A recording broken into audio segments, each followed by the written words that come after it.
अभी ये पार्ट चलो हम सेरेब्रम की तरह देखते हैं कि ये सेरेब्रम आपका हो गया ऐसे, राइट। इसके एक्चुअली नीचे ऐसे ब्रेनस्टेम आएगा आपका,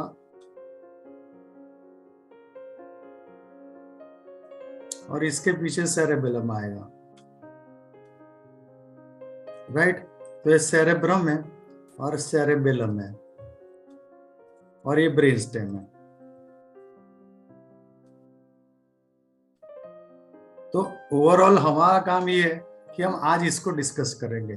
इसके अंदर भी पार्ट्स है, जो अंदर की तरफ जो पार्ट्स है, और इसको डायनकिफ्लॉन बोलते हैं, but that will be different part then the cerebrum. So cerebrum अलग से डिस्कस होता है, और उसके बाद अंदर के फाइबर्स वगैरह डिस्कस होता है, और उसके बाद थैलेमस, हाइपोथैलेमस, वो पॉइंट्स आते हैं। फिर ब्रेनस्टेम के डिफरेंट पार्ट्स है cerebellum. We will not follow the same protocol, will follow the different protocol. कि उसके अंदर क्या करेंगे कि हम जो इम्पोर्टेंट टॉपिक है उसी को पहले कवर करेंगे, जिससे हमारे बहुत सारी डिटेल्स आती है तो हमारा टाइम वेस्ट नहीं होगा।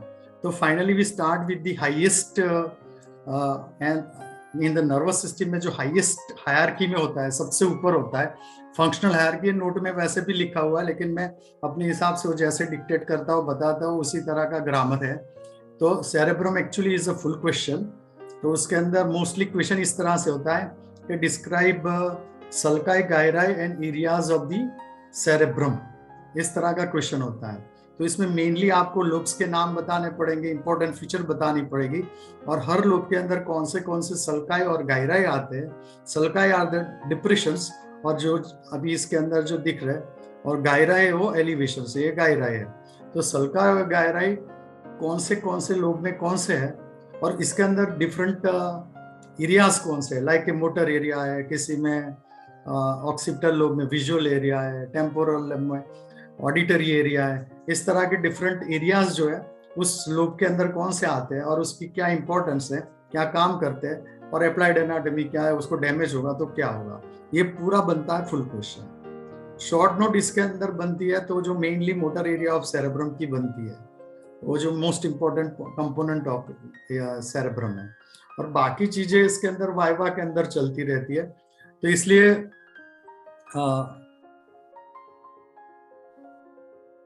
मैं क्या करूंगा कि जो थोड़ा पॉइंट्स फास्ट भी ले लूंगा, जहां से हमको बहुत इंपॉर्टेंट काम होगा वो बता दूंगा। लेकिन मेन चीज है कि इंट्रोडक्शन देनी होगी सेरेब्रम की। तो सेरेब्रम क्या है, तो it is the largest part, पूरे सेंट्रल नर्वस सिस्टम में सबसे बड़ा है, तो it is the largest part. और जो हायरार्की होती है, फंक्शनल हायरार्की, उसमें सबसे ऊपर है, मतलब बॉस है, सीईओ जिसको बोलते हैं ऑर्गेनाइजेशन का। तो it is the highest in the functional hierarchy of the nervous system. अब वो बना कैसे, तो दो हेमिस्फीयर से बना है, और दोनों हेमिस्फीयर एक दूसरे से पार्टली कनेक्टेड होते हैं, और जो पार्टली जिससे कनेक्टेड है उसको हम कॉर्पस कैलोजम बोलते हैं। तो मानो कि ये यहाँ पे इस तरह से ये एक हेमिस्फीयर का पार्ट है और ये दूसरा हेमिस्फीयर का पार्ट है, ऐसे। और इन दोनों के बीच में जो कनेक्शन है वो मैं बता चुका हूं आपको उस दिन ही, कॉर्पस कैलोजम है, राइट। अब ये जो गैप है वो हम डिस्कस कर चुके हैं, it is median longitudinal fissure. Median longitudinal fissure, ये डायग्राम ड्रॉ करने की जरूरत नहीं होती है। तो ये मीडियन लॉन्जिट्यूडनल फिशर है, ये एक हेमिस्फीयर है, एक दूसरा है, right and left hemispheres. They are partly connected by corpus callosum and partly separated by median longitudinal fissure. अब नेक्स्ट पॉइंट है कि वो कहाँ पे है, सेरेब्रम किधर है। तो cerebrum is located in cranial cavity.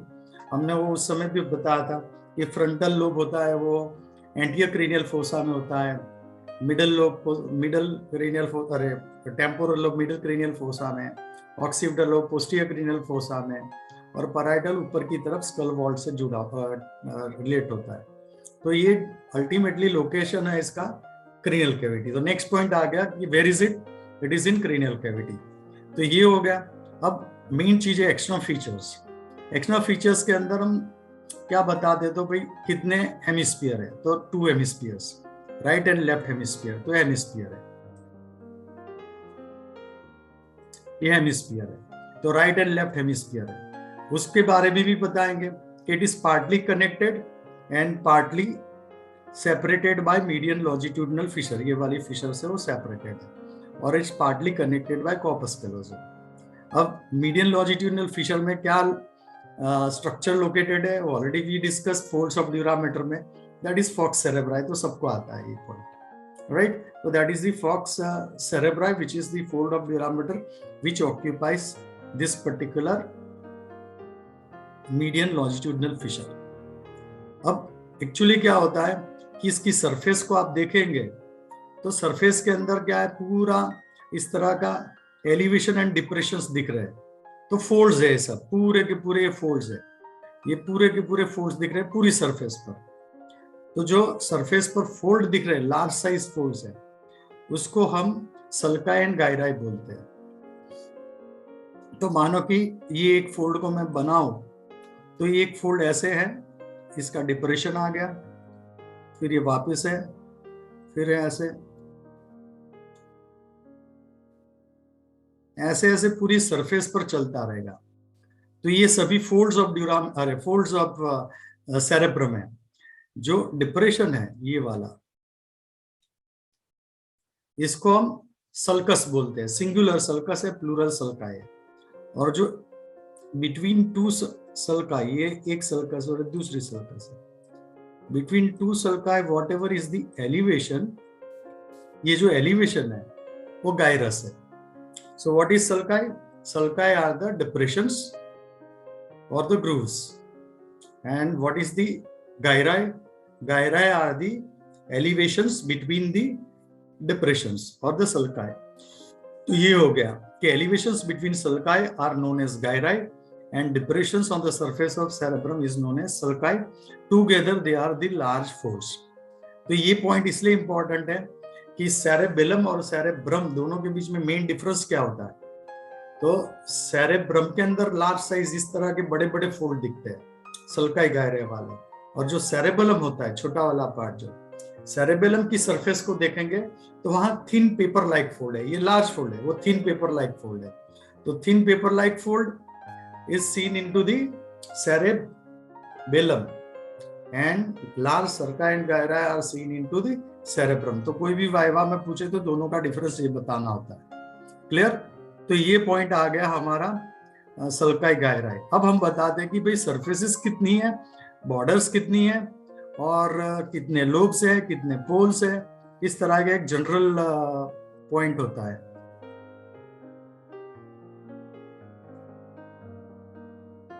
तो इस तरह से, राइट। तो ये पॉइंट मैंने जैसे एरो किया, ये वाला, इसको हम सुपेरोमीडियल बॉर्डर बोलेंगे। सुपेरोमीडियल बॉर्डर नीचे लिखा हुआ इधर 3 बॉर्डर्स में, सुपेरोमीडियल बॉर्डर। इस वाली बॉर्डर को यहां जो है, इसको हम इंफेरोलेटरल बॉर्डर बोलेंगे, इंफेरोलेटरल बॉर्डर बोलेंगे, और ये वाली बॉर्डर को हम इंफेरोमीडियल बॉर्डर बोलेंगे। So there are 3 borders and 3 surfaces. तो 3 बॉर्डर कौन सी है? Superomedial border, inferolateral border and inferomedial border. अब 3 बॉर्डर्स के बीच में हमारी 3 सरफेस आनी है। तो सुपेरोमीडियल बॉर्डर और इंफेरोमीडियल बॉर्डर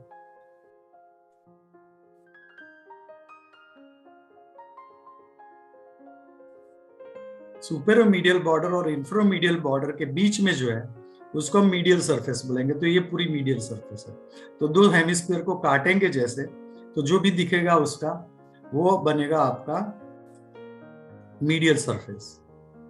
अब ये सुपेरोमीडियल बॉर्डर से लेके यहां तक, ये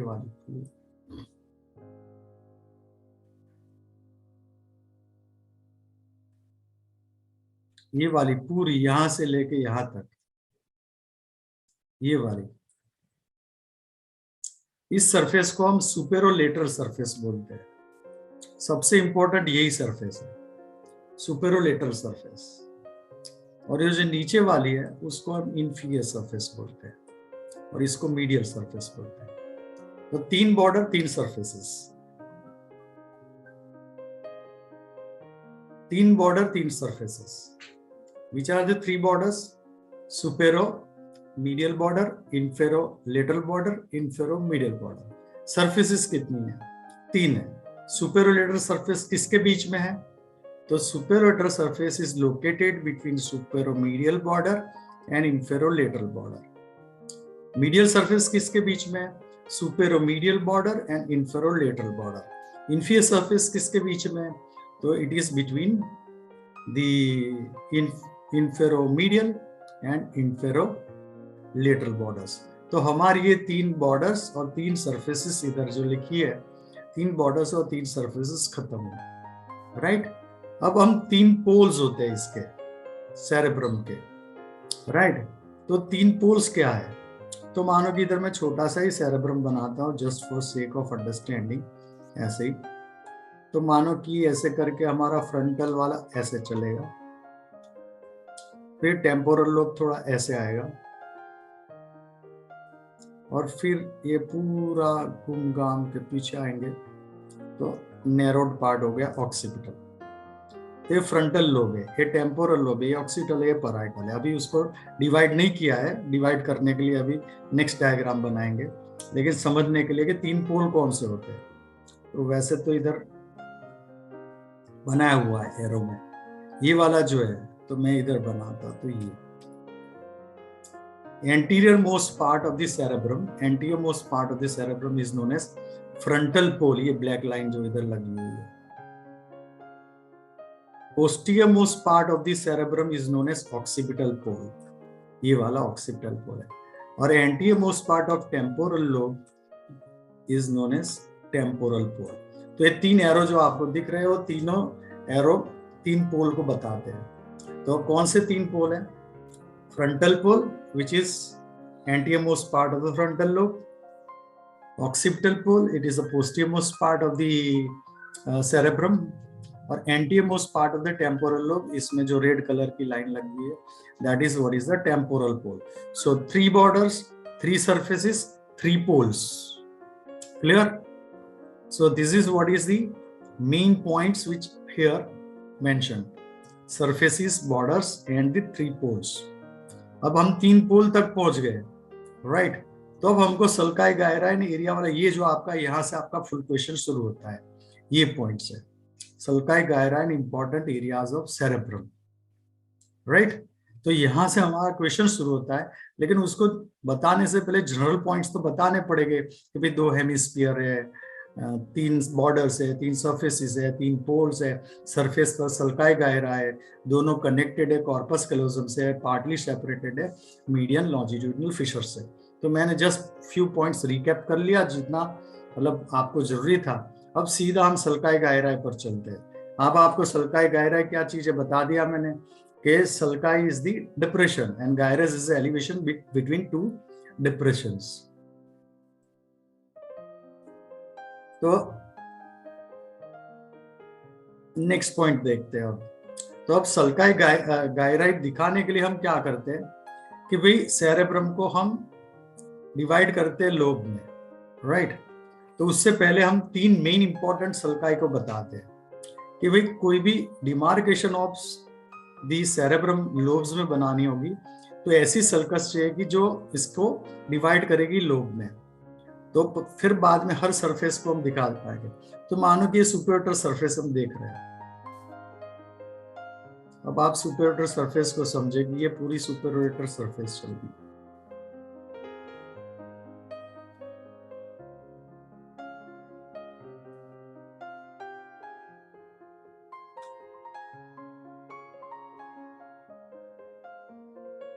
ये आपकी पूरी सुपरलेटरल सरफेस है।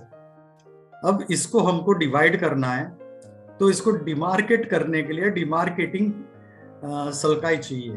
तो जो 3 मेन सल्काई के नाम इधर लिखे हुए हैं, राइट, वो इसलिए लिखे हुए कि वो उसको डिमार्केट करने के लिए काम लगते हैं। तो उसको पहले दिखा देते हैं कि भाई इसमें सबसे ऊपर इधर ये वाली है, ऐसे करके आएगी।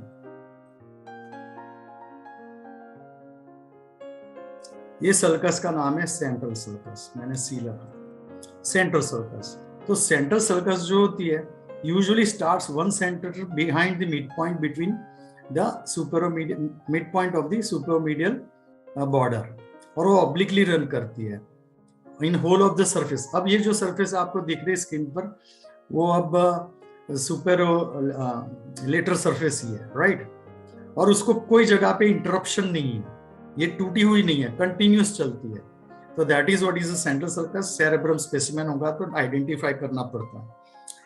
तो ये सेंट्रल सर्कस है। अब दूसरी सर्कस है, वो जो ये चल रही है वो है, तो ये ऐसे जाके ऐसे चलती है, और इसके दो छोटे छोटे ऐसे पार्ट भी है, ऐसे करके। और ये जो जहां डार्क पॉइंट लग रहा है ना, इधर डार्क पॉइंट, वो लेटरल सर्कस का स्टेम है। तो ये तीन मिलके और इसका स्टेम, तो स्टेम में से 3 ब्रांचेस गिरेगी, 5 ब्रांचेस को हम रेमाई बोलते हैं। तो lateral sulcus has a stem with 3 रेमाई। 3 ramus में छोटा सा एंटीरियर है, ऊपर जा रहा है असेंडिंग है, और सबसे लंबा जो पीछे जा रहा है पोस्टीरियर रेमस है। सो this is the posterior ramus, this is the ascending ramus, and this the anterior ramus. तो ये 3 रेमस और ये स्टेम मिलके लेटरल सर्कस बनाते हैं। और थोड़ी सी ऊपर इधर छोटी सी दिखती होती है, जो मीडियल सरफेस में ज्यादा दिखती है। बराबर, ये लेटरल सर्कस है। और इधर जो है उसको हम पराइटो ऑक्सीपिटल सर्कस बोलते हैं, PO लिखा मैंने। पराइटो ऑक्सीपिटल सर्कस, ये वाली नीचे लास्ट पराइटो ऑक्सीपिटल सर्कस, वो ज्यादा दिखती है मीडियल सरफेस में, लेकिन उसका छोटा सा पार्ट इधर दिखता है, राइट। तो अभी आपको मैंने बता दिया 3 इंपॉर्टेंट सल्काई के नाम, राइट। तो 3 इंपॉर्टेंट सल्काई के नाम में central sulcus, lateral sulcus with 3 rami and the stem, and parieto occipital circus.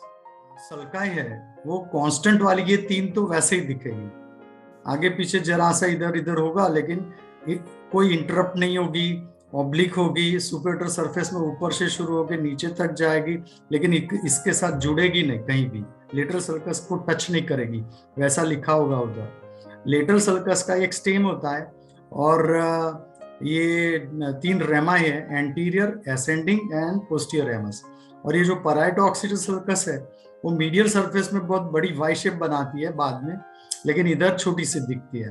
अब इस मेन सल्काई को यूज करके हम लोग लोब्स को डिमार्केट करते हैं। तो मानो कि ये वाला पोर्शन पूरा, तो इसको मैं फ्रंटल लोब बोलूंगा, राइट। तो सुपेरोलेटरल सब, अब ये सरफेस की बात है, आज का क्लास इससे आगे नहीं चलना, ये सरफेस ही सबसे बड़ी और सबसे इंपॉर्टेंट है, बाकी के अंदर आधा घंटा भी नहीं, 15-20 मिनट का काम। तो ये सरफेस के अंदर लोब्स डिमार्केट होते हैं, दूसरी सरफेस इसमें ज्यादा क्लियरली डिमार्केट नहीं होते। तो सुपेरोलेटरल सरफेस में 4 लोब क्लियरली दिखेंगे आपको, और वो है frontal lobe, parietal lobe, temporal lobe and occipital lobe. तो अभी आपकी जो सेंट्रल सर्कस है, इससे जो भी आगे है वो फ्रंटल लोब है, राइट। तो इधर लिखा है part of the cerebrum in front of central sulcus is known as frontal lobe. तो ये क्लियर हो गया। सेंट्रल सर्कस के पीछे जो है ये वाला पोर्शन, ये वाला पोर्शन, ये पराइटल लोब है, लेकिन पराइटल लोब यहां तक नहीं जाता। क्यों? क्योंकि उसके बीच में एक लाइन आ जाती है, और वो लाइन है इस तरह की इमेजिनरी लाइन, ऐसी इमेजिनरी लाइन है। ये इमेजिनरी लाइन पराइटो ऑक्सीपिटल सर्कस से इधर ऑक्सीपिटल नॉच है, ऑक्सीपिटल नॉच वहां तक जाती है। तो इसका मतलब ये है कि parietal lobe is behind the central sulcus, but in front of imaginary line connecting parieto-occipital sulcus and occipital notch। इतनी डिटेल यूजुअली आप लोगों को एक्सपेक्ट नहीं करते, इसलिए लिखा नहीं होगा उस तरह का इधर, right. Behind the imaginary line occipital है, parietal behind the central sulcus है, ऐसे लिखा है।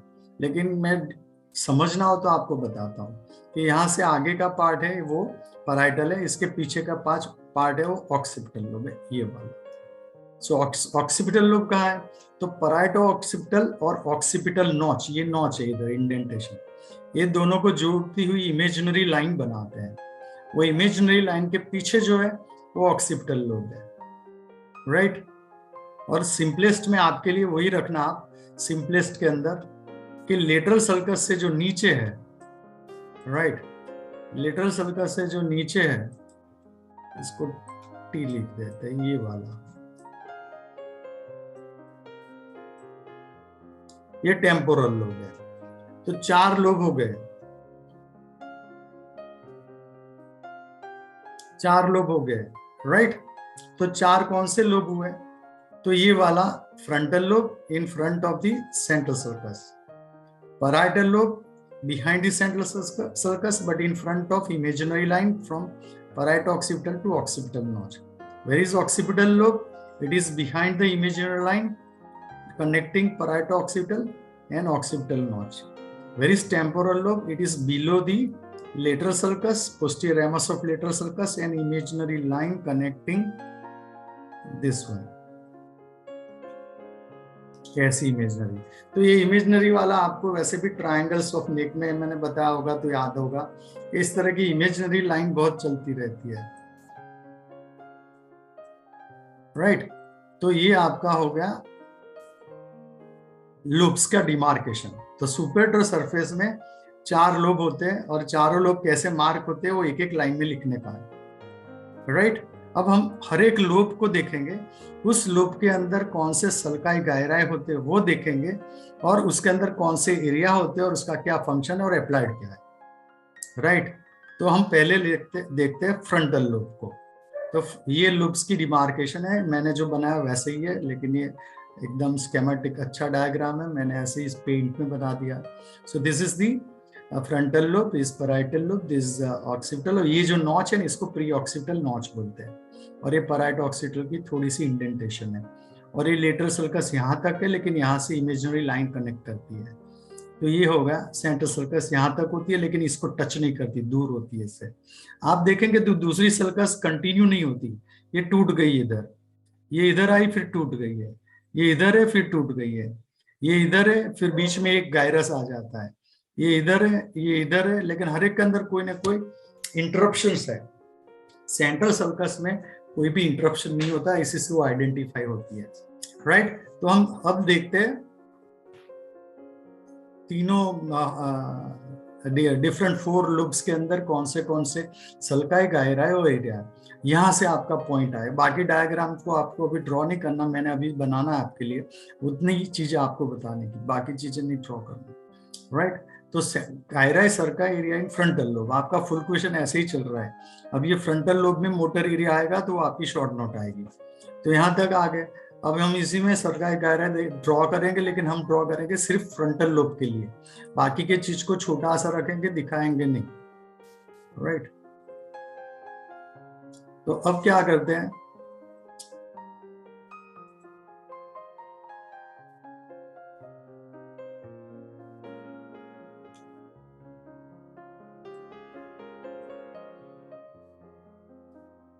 बाकी का पोर्शन में नहीं ड्रॉ कर रहा हूँ, लेकिन आपको ड्रॉ करना होता है क्योंकि वो पूरा फुल क्वेश्चन है, लेकिन मैं यहाँ तक बनाता हूँ क्योंकि आज हम शायद इतना तक ही कर पाएंगे। तो अब हम ऐसे चल रहे हैं, राइट। आगे का आपको पता है आगे क्या आएगा, इस तरह से, राइट। ऐसे बना होगा तो ऐसे आएगा, लेकिन फिर आज खत्म होने वाला नहीं वहां तक, इसलिए मैं ऐसे कंप्लीट कर देता हूँ आपको समझाने के लिए, लेकिन ऐसे, राइट। इस तरह से हम यहाँ पे ये सेंट्रल सर्कस हमारी चल रही है, और ये छोटी वाली ऐसे है, ऐसे है, और ये स्टेन है, राइट।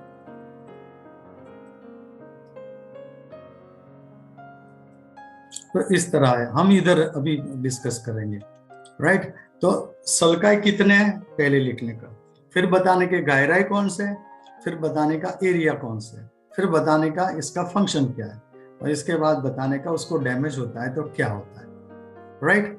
तो अभी let's see different sulci. Sulci मतलब ग्रुप। सेंट्रल सल्कस को हम नहीं काउंट कर सकते अब, क्योंकि हम पहले बता चुके हैं, वो भूलना नहीं, आगे ही लिख देने का, सबसे पहले इसको लिखने का। अब हम इसके अंदर वाले की बात कर रहे हैं, तो इससे आगे भी एक सल्कस है इस तरह की, ऐसी, राइट। तो ये सेंट्रल सल्कस है और ये इससे आगे है,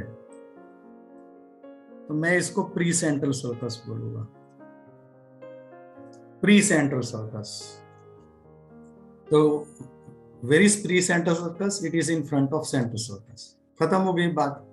और runs parallel to the central sulcus, लेकिन it is usually interrupted somewhere. तो ये हो गया आपका प्री सेंट्रल सर्कस। तो ये एक पॉइंट खत्म हो गया।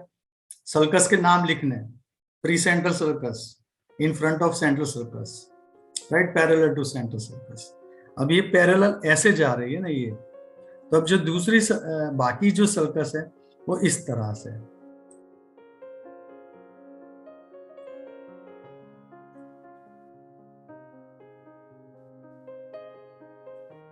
तो ये सुपीरियर फ्रंटल सर्कस है और ये इंफीरियर फ्रंटल सर्कस है।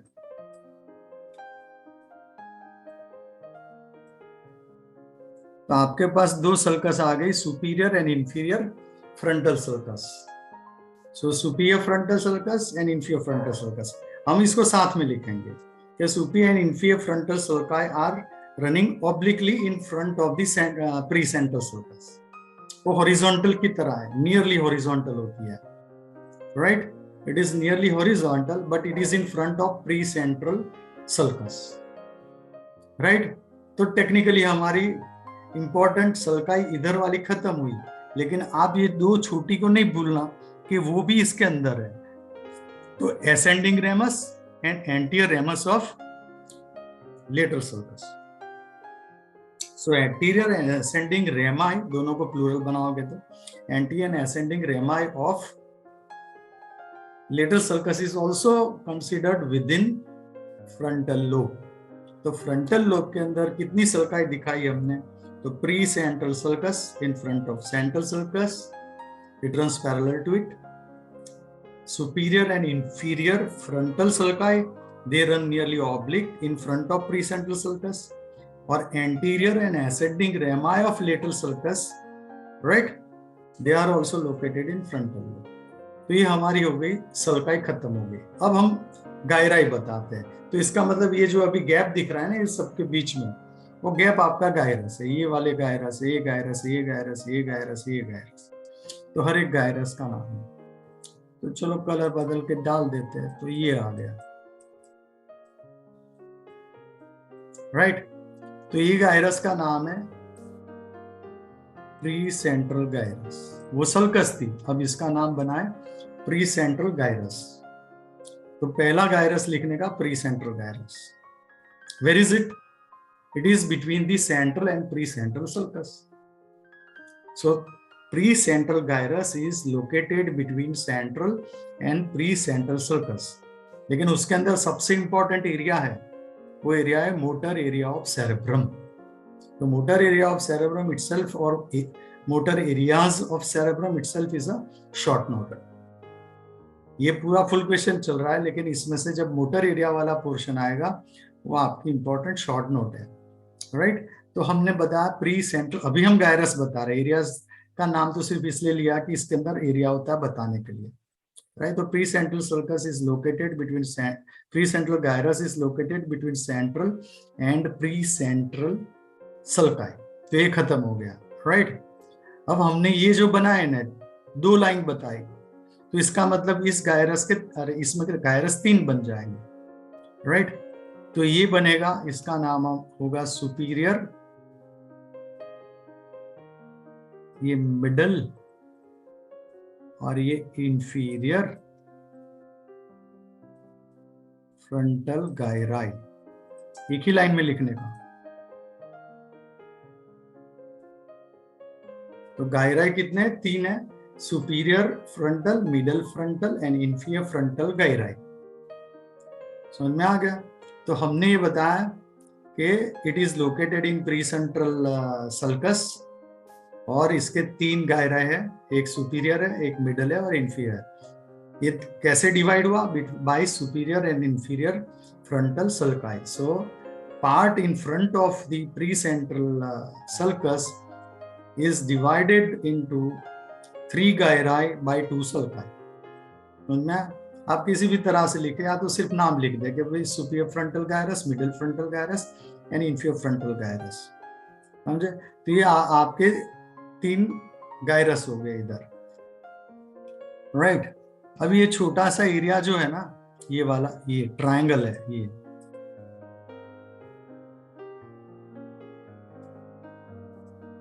ये वाला, सॉरी, चलिए, ये ट्रायंगल जो है ना, ये ट्रायंगल को हम बोलते हैं पार्स ट्रायंगुलारिस, राइट। वो गायरस की तरह नहीं है, वो एरिया है, राइट। तो अब हम एरियाज डिस्कस करते हैं। तो हमारे खत्म क्या हुआ कि भाई हमारे पास कितनी सल्काई है फ्रंटल लोब में? तो भाई प्री सेंट्रल सल्कस है, सुपीरियर इंफीरियर फ्रंटल सल्कस है, और ascending anterior ramus of lateral sulcus है। चलो वो खत्म हुआ। अब क्या बाकी है? हमारे पास कितने गायरस है? तो प्री सेंट्रल गायरस है जिसमें मोटर एरिया है, वो सेंट्रल प्री सेंट्रल के बीच में। Then what? There is a superior frontal gyrus, middle frontal gyrus and inferior frontal gyrus which is in front of pre central sulcus. ये खत्म हो गया। अब नेक्स्ट आता है एरियाज कौन से है इसके अंदर। इसी डायग्राम में एरियाज ही बता देने के, उसमें सेपरेटली डायग्राम नहीं बनाने को। तो मोटर एरिया से शुरू करते हैं, मोटर एरिया ऑफ सेरेब्रम। तो ये जो प्री सेंट्रल को पूरा हैच मार्क्स मैंने डाला हुआ है इस तरह से, उसी के अंदर आप इधर लिख सकते हैं कि मोटर एरिया ऑफ सेरेब्रम, या एरो निकाल के बता सकते हैं। ये पूरा एरिया है मोटर एरिया ऑफ सेरेब्रम, ये पूरा का पूरा, राइट। तो मोटर एरिया आपकी बहुत ही फेवरेट शॉर्ट नोट है, वेरी इंपॉर्टेंट, वेरी फेवरेट। तो आई थिंक हम यहाँ तक ऐसे ही फ्रंटल लोब खत्म करेगा, हमारा टाइम खत्म होगा, और फिर नेक्स्ट टाइम का नया शेड्यूल बनाएंगे बाद में, राइट। लेकिन कोई ना कोई more days we will keep so that we can cover lot of details. But class में मैं लूंगा हेड एंड नेक वाला पोर्शन। तो ये मोटर एरिया ऑफ सेरेब्रम का नोट कैसे होगा कि भाई ये लोकेशन पहले बताने का। तो कहाँ पे है? तो it is located in pre central gyrus. वो किधर है? तो between central sulcus and pre central sulcus. तो ये लोकेशन खत्म हो गई, फर्स्ट लाइन इसकी। अब उसके बाद ABCD करके मैंने इंपॉर्टेंट पॉइंट्स लिखे हैं। वो इंपॉर्टेंट पॉइंट्स ही सबसे इंपॉर्टेंट है इसके अंदर लिखने के, उसी के मार्क्स लगते हैं। तो पहला पॉइंट ये है कि बॉडी जो होती है, body is represented upside down in this area. तो मोटर एरिया के अंदर बॉडी अपसाइड डाउन होती है। इसका मतलब इधर हेड एंड नेक होगा तो अपर पार्ट में लोअर लिम्ब होगा, तो इधर हेड एंड नेक होगा और इधर लोअर लिम्ब होगा, समझे? तो इट इज अपसाइड डाउन। तो फर्स्ट लाइन क्या आएगी कि body is represented in this area upside down. Means क्या? तो head and neck is located in lower part and lower limb located in upper part of this area. मैंने explanation ऐसे ही लिख के रखा है, क्लियर? तो वो हो गया first line, most important points of this area. Next point क्या आता है कि इस एरिया के अंदर मूवमेंट्स रिप्रेजेंट होते हैं, मसल्स के नाम नहीं होते, मसल्स नहीं होता। तो इधर क्या होगा कि भाई हेड एंड नेक का फ्लेक्शन होगा, या तो अपर लिम्ब का फ्लेक्शन होगा, एक्सटेंशन होगा, इस तरह के मूवमेंट्स हो गए। लेकिन फ्लेक्शन में जितने मसल काम के हो गए वो सब आ गए। ऐसा नहीं कि भाई बाइसेप्स इधर होगा, स्टर्नोमास्टोइड इधर होगा, ऐसे नहीं है, clear? So most important point is के here the movements are represented and not the muscles. तो वो इंपॉर्टेंट पॉइंट है कि मसल्स नहीं रिप्रेजेंट होते, इधर मूवमेंट्स रिप्रेजेंट होती है, क्लियर? सो वो सेकंड पॉइंट है। थर्ड पॉइंट में कैसा है कि जिस पार्ट में फाइन मूवमेंट्स है, जैसे कि ये फिंगर्स की मूवमेंट्स है, आई बॉल की मूवमेंट्स है, लिप्स की मूवमेंट है, टंग की मूवमेंट है, लेरिंग्स के वोकल कॉर्ड की मूवमेंट है, जैसे जैसे स्ट्रक्चर्स है जिसकी फाइन मूवमेंट्स होती है उसका एरिया बड़ा होता है, और एब्डोमेन, ट्रंक, बड़े बड़े ग्लूटियल रीजन, ऐसे बड़े बड़े वाले जो मसल्स है जिसमें ग्रॉस मूवमेंट्स होती है, उसके लिए छोटा सा पार्ट होता है। तो रिवर्स है, fine movements represented larger and coarse movements are represented smaller. तो ये तीसरी इंपॉर्टेंट लाइन हो गई कि here large areas are given, large part of the area is given to the fine movements and coarse movements are given smaller areas. For example, lips, tongue, fingers has a larger area and trunk has a smaller area, ऐसे बताने का, right? अब इसके बाद का जो point है ना, वो उसकी ब्लड सप्लाई है। तो उसकी ब्लड सप्लाई में कैसा है कि मैं इधर ही मार्किंग करता हूँ, आप ड्रॉ नहीं करना। तो ये पार्ट है ना जो यहां से यहां तक वाला, इतना, ये वाला, तो लोअर लिम्ब लिखा था ना, उस तक का, यहां तक का, इसका ब्लड सप्लाई एक आर्टरी से आता है और पूरे एरिया का दूसरी आर्टरी से आता है। इस एरिया की आर्टरी का नाम है मिडल सेरेब्रल आर्टरी और इसका आर्टरी का नाम है anterior cerebral artery, ACA MCA. तो middle cerebral artery, anterior cerebral artery, तो दो अलग आर्टरी पूरे एरिया को सप्लाई करती है। छोटा सा upper part by anterior cerebral artery और बड़ा सा major part is by middle cerebral artery. तो वो पॉइंट लिखना कि ऊपर का 1.5 centimetre is supplied by anterior cerebral and rest of them are supplied by middle cerebral. Next point क्या आएगा, वो काम क्या करता है, तो it controls the movement of the body. कौन से, ऑपोजिट हाफ, तो we call it contralateral control. right hemisphere controls left and left hemisphere controls right side of the body. So it is controlling half of the body, but kaun si side, opposite side, right? So it controls the opposite half of the body, motor movements. So right side controls left, left controls right, we call it contralateral control, right? And it is responsible for function kya hai, execution of movement, execution of movement, बस execution मतलब काम कराने का, कि ये करो तो हाथ फ्लेक्स होगा, ये करो एक्सटेंड करो, ये ऑर्डर देने का काम इसका है। तो it is responsible for execution of movement. Next point आता है, इसकी अप्लाइड लिखनी होती है शॉर्ट नोट के अंदर। तो अप्लाइड ये है कि ब्रेन को जब कॉम्प्रेशन होगा, जो मैंने बताया था मिडल मेनिंजियल आर्टरी में, और वैसे भी इसलिए मैक्सिलरी आर्टरी अंदर शॉर्ट नोट किया आपके पेपर में। सो that is what is the middle meningeal artery को कॉम्प्रेस करेगी, ये क्लॉट बनेगा ना, तो इस एरिया को कॉम्प्रेस करेगा। तो फिर क्या होगा, तो there will be paralysis of muscles of the opposite half of the body. Left side पर हिमेटोमा होगा तो राइट साइड पैरालिसिस होगा, एक हो गया। अब एंटीरियर सेरेब्रल आर्टरी ब्लॉक होगी ऊपर, ये वाली, ये आर्टरी ब्लॉक हो गई, मानोगी ये आर्टरी ब्लॉक हो गई, तो ये पार्ट नॉर्मल होगा लेकिन लोअर लिम्ब पैरालाइज होगा, राइट? तो लिखने का कि what happens if anterior cerebral artery there is a paralysis of the lower limbs of the opposite side but rest of the part will be normal. समझ में? अब मिडिल सेरेब्रल आर्टरी ब्लॉक हो गई तो क्या होगा, there will be paralysis of most of the part of the opposite half of body except lower limb and the sphincters. Sphincters भी ऊपर की तरफ है, इसलिए sphincter, anal sphincter, urethral sphincter, जो स्फिंक्टर्स है जो हमारा कंट्रोल करते रिफ्लेक्सेस को, वो सब भी अपर पार्ट में, and they will be affected if it's anterior cerebral artery. और वो मिडिल सेरेब्रल आर्टरी ब्लॉक होगी तो नहीं अफेक्ट होंगे, वो स्पेयर हो जाएंगे, बच जाएंगे। सो that is what is the another applied. तो एक तो हो गई कॉम्प्रेशन से पूरा हेमीप्लेजिया होना है, दूसरा कॉन्ट्रालेटरल हेमीप्लेजिया। एंटीरियर सेरेब्रल से क्या होगा, तो वही होगा कि लोअर लिम्ब मसल्स और स्फिंक्टर्स को पैरालिसिस होगा, बाकी को कुछ नहीं होगा। मिडिल सेरेब्रल को होगा तो सभी मसल्स को पैरालिसिस होगा, लोअर लिम्ब स्फिंक्टर्स को नहीं होगा। तो ये हमारा मोटर एरिया ऑफ सेरेब्रम था। अब इसके बाद दो ही लाइन है तो मैं सिर्फ फटाफट बता देता हूं। इससे आगे जो एरिया है इधर, ये एरिया, ये वाला, इसको हम प्री मोटर एरिया बोलते हैं। प्री मोटर एरिया का काम है planning of the movement, it is in front of motor area. बस इतनी लाइन लिखनी, समझे? और लास्ट पार्ट जो है वो ये बताने का, Broca's motor area of speech. ये जो एरिया है ये किसके बीच में, एंटीरियर एंड असेंडिंग रेमस, उसके बीच में जो ट्रायंगुलर एरिया है उसको हम बोलते हैं पास ट्रायंगुलारिस। इधर लिखा हुआ है पास ट्रायंगुलारिस। तो pars triangularis is a triangular area between anterior and ascending ramus. इसके अंदर जो मोटर एरिया ऑफ स्पीच है उसका नाम है ब्रोकास, ब्रोकास के नाम पर है, तो Broca's motor area of speech. तो ये हो गया ब्रोकास। उसमें कुछ भी गड़बड़ हुई तो आर्टिकुलेशन ऑफ वर्ड्स नहीं बनेंगे। फंक्शन क्या है? आर्टिकुलेशन ऑफ वर्ड, और आर्टिकुलेशन ऑफ वर्ड नहीं बनेंगे तो मोटर अफेजिया होगा, लॉस ऑफ स्पीच होगा। इसमें लॉस ऑफ स्पीच होगा, राइट। तो इधर लॉस ऑफ स्पीच, इधर लॉस ऑफ मूवमेंट, इधर मैंने बता दिया ब्लॉकेज वाली सब स्टोरी। तो ये खत्म हो गया। अब बच गया है पूरा एरिया, जिस पर मैं येलो कलर का हैच मार्क लगा देता हूँ ऐसे करके, बस एक ही लाइन में। तो इसको हम साइलेंट एरिया ऑफ ब्रेन बोलते हैं, साइलेंट प्रीफ्रंटल कॉर्टेक्स। और जो साइलेंट लोग बोलते हैं, लेकिन वो लिम्बिक सिस्टम का पार्ट है, और it is responsible for social and emotional behaviour.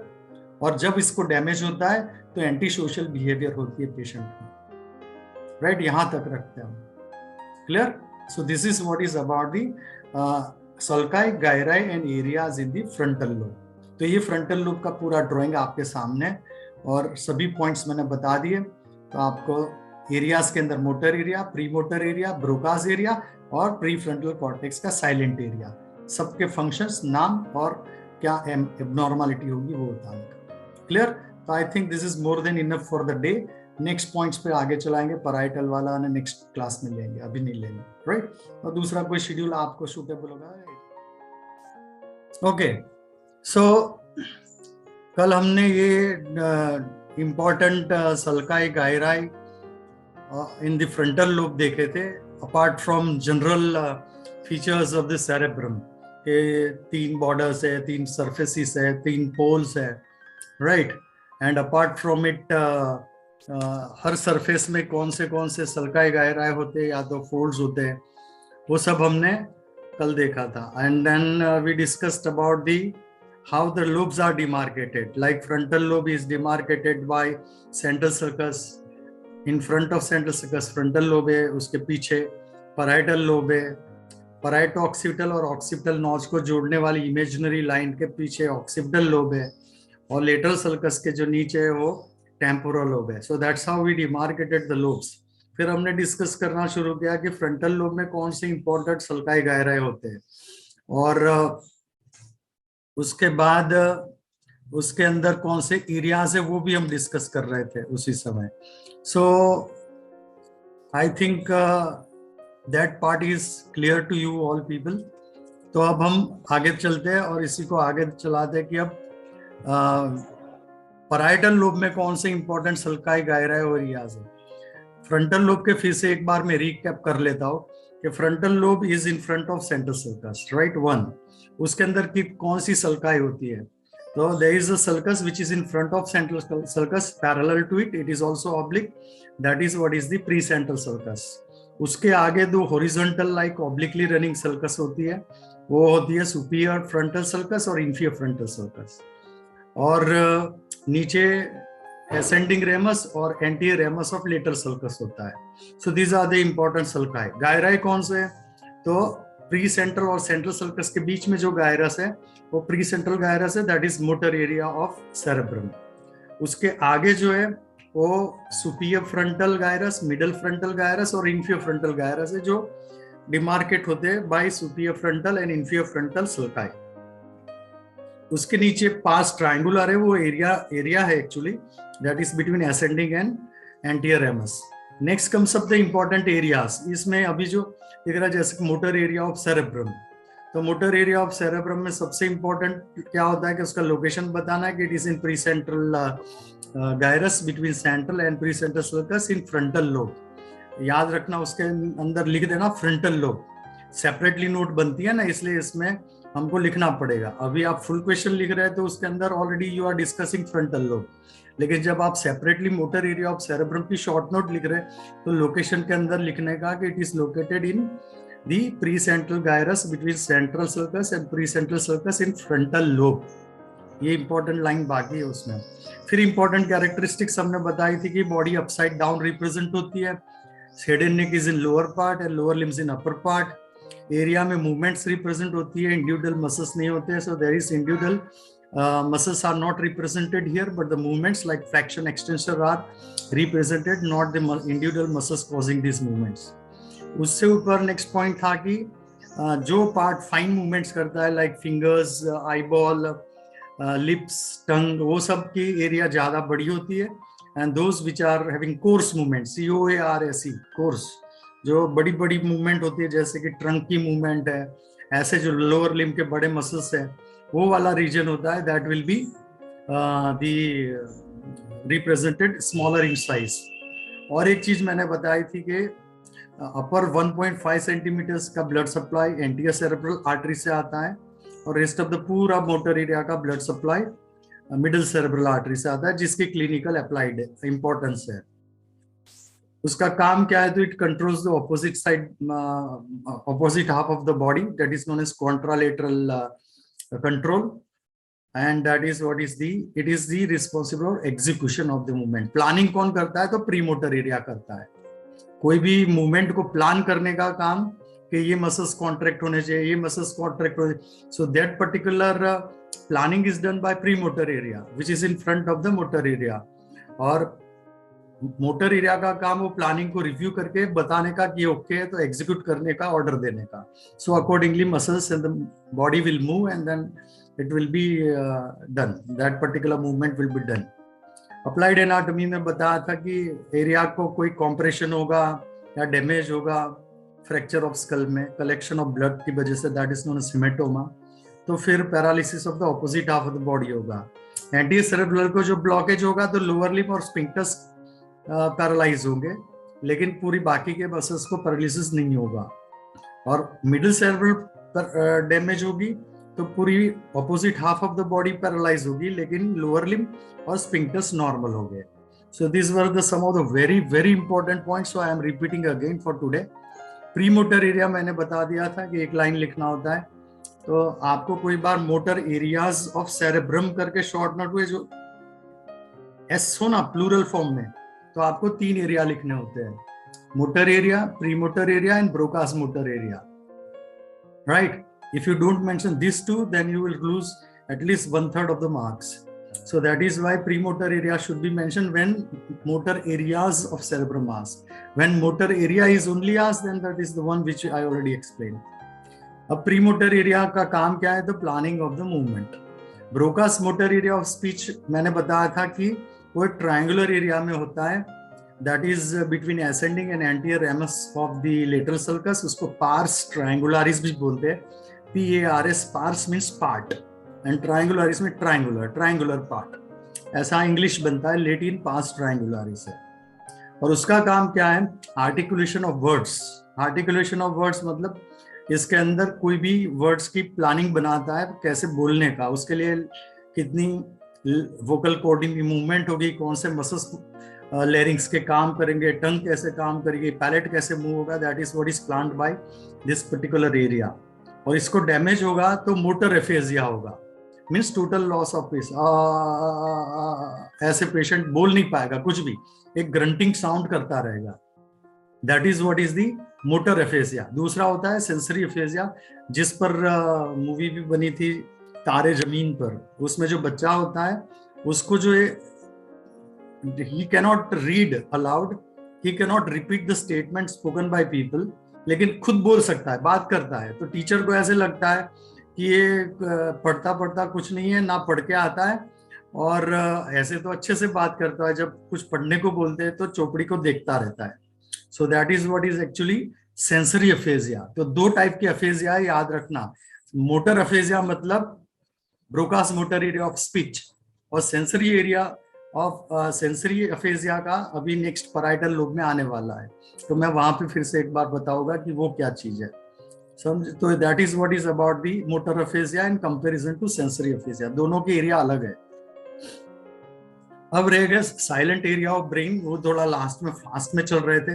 तो प्री फ्रंटल कॉर्टेक्स उसको बोलते हैं, इट इज साइलेंट एरिया. तो इनिशियली लोगों को नहीं पता था कि ये क्या काम करता है, तो उन्होंने बताया कि पूरा एरिया साइलेंट है, लेकिन अब पता चला कि वो फ्रंटल लोब में लिम्बिक सिस्टम का पार्ट है, और लिम्बिक सिस्टम का ओवरऑल फंक्शन यही होता है कि it is responsible for social and emotional behaviour of the person and memory.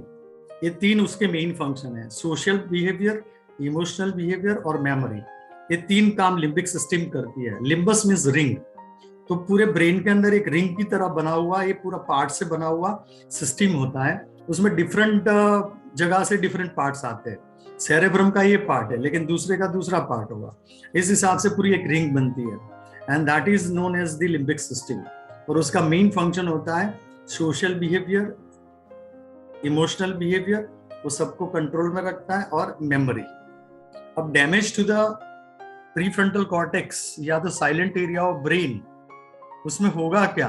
तो पेशेंट को यूजुअली वो एंटी सोशल बिहेवियर होगी उसकी, या तो फिर इमोशनल आउटबर्स्ट आते रहेंगे, डिप्रेशन में चला जाएगा, या तो यूफोरिया में हंसता रहेगा, कूदता रहेगा। उस तरह से टोटली एबनॉर्मल इमोशनल बर्स्ट होंगे उसके। Actually I don't remember the name of the movie. James bond की कोई मूवी है जिसमें वो अजरबैजान के अंदर ऑयल की पाइपलाइन और वगैरह के अंदर वो वहाँ की जो राजा की बेटी होती है, वो किसी एक क्रिमिनल के साथ मिलके ये पूरा कैप्चर करने का ट्राई करती होती है, और बॉन्ड को उसको क्रिमिनल को पकड़ने के लिए वो उसकी जो लीडर है, जो भी बड़ा, वो उसको दिखाती है कि ये कौन आदमी है। तो वो 3D होलोग्राम में दिखाती है ऐसे, और 3D होलोग्राम में मतलब आप 3 डायमेंशनल में देख सकते हो पेशेंट, मतलब वो आदमी का एक जो क्रिमिनल है उसका फेस दिखाते हैं। तो उसके अंदर बताते हैं कि ब्रेन में एक बुलेट अंदर अटकी हुई है, और बुलेट अंदर की अंदर है, अब बाहर नहीं निकाली गई है। तो बुलेट जो है प्रीफ्रंटल कॉर्टेक्स में थी, और उन्होंने इसी वजह से वो मतलब top notch anti social criminal था वो, इस हिसाब से ऐसा उन्होंने साइंटिफिक कंटेक्स्ट लिया था उसकी बॉन्ड की वो मूवी में। तो इसलिए ऐसा कुछ नहीं है कि ये नोन नहीं फैक्ट है, it is very much known fact के प्रीफ्रंटल कॉर्टेक्स में कुछ भी गड़बड़ होता है तो फिर बिहेवियर में चेंज आता है। और कई बार बहुत ही एक्सट्रीम केसेस होते हैं, पेशेंट्स की बात कर रहा हूँ, वो तो स्टोरी और मूवी है, कभी टाइम मिले तो देखना। लेकिन अब अदरवाइज जो पेशेंट होगा जिसमें ये प्रीफ्रंटल कॉर्टेक्स में कोई एबनॉर्मल फोकस बन जाता है, कोई वास्कुलर हेमरेज की वजह से अंदर, और वो इरिटेट करता रहता है इस एरिया को, उसकी वजह से वो बिहेवियरल चेंजेस आते हैं, तो फिर ये प्रीफ्रंटल कॉर्टेक्स को काट के निकाल देते हैं, उसको प्रीफ्रंटल लोबेक्टोमी बोलते हैं, right. So this is what is not mentioned in this particular note, but you can mention if you can remember.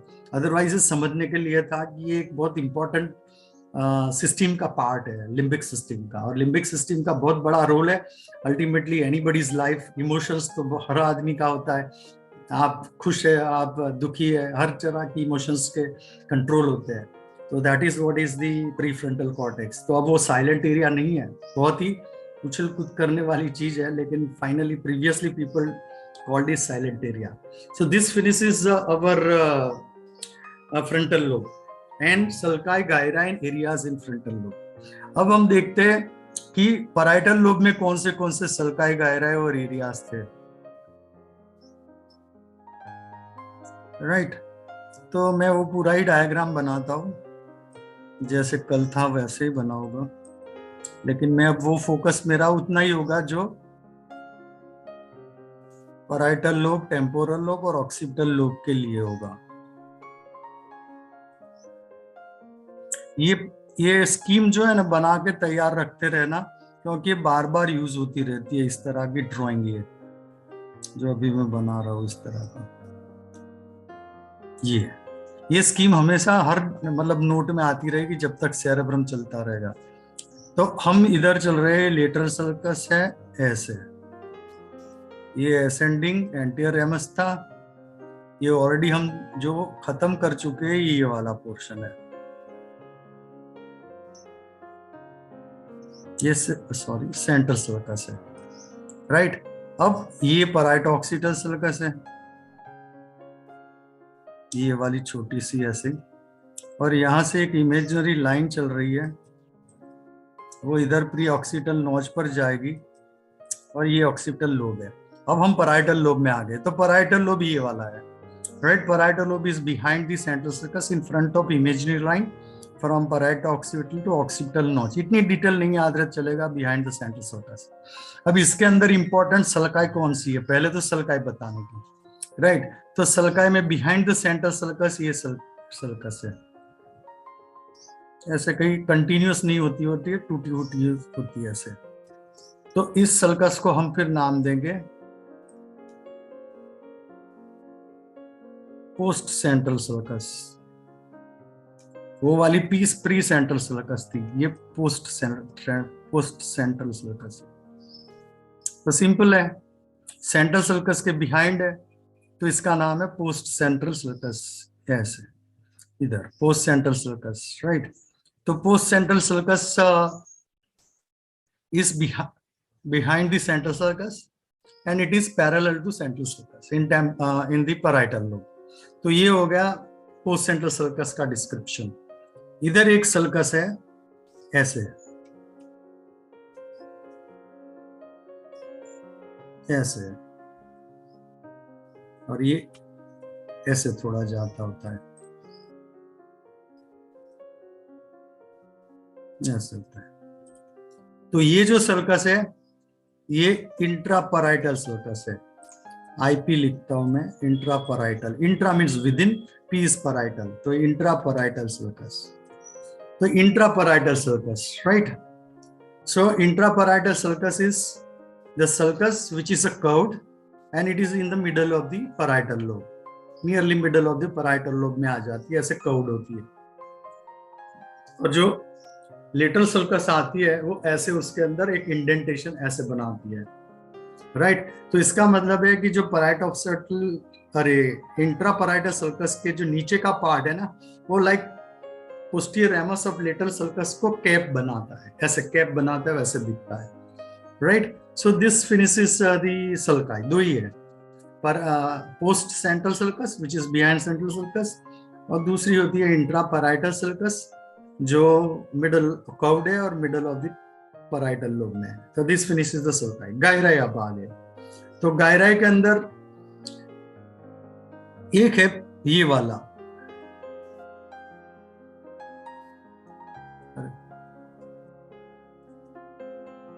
ये वाला,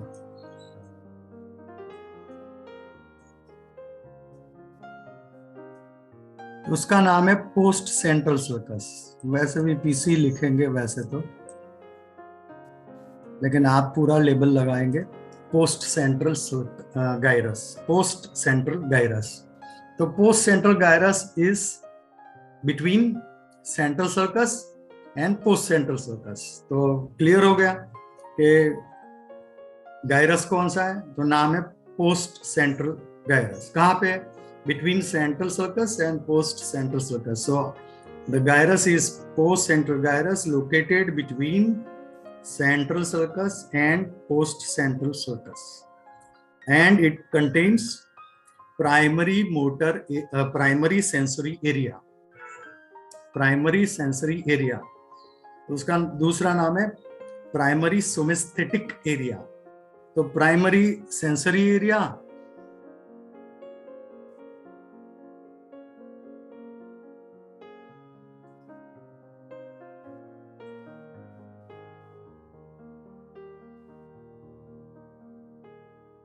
ये वाला प्राइमरी सेंसरी एरिया या प्राइमरी सोमेस्थेटिक एरिया। तो वो जो एरिया है वो एक्चुअली पोस्ट सेंट्रल गायरस में है, right. So it contains primary sensory area. अब नेक्स्ट पॉइंट आ जाता है कि इसके पीछे क्या है। तो ये एरिया जो अभी लगा है, ये वाला, ये वाला,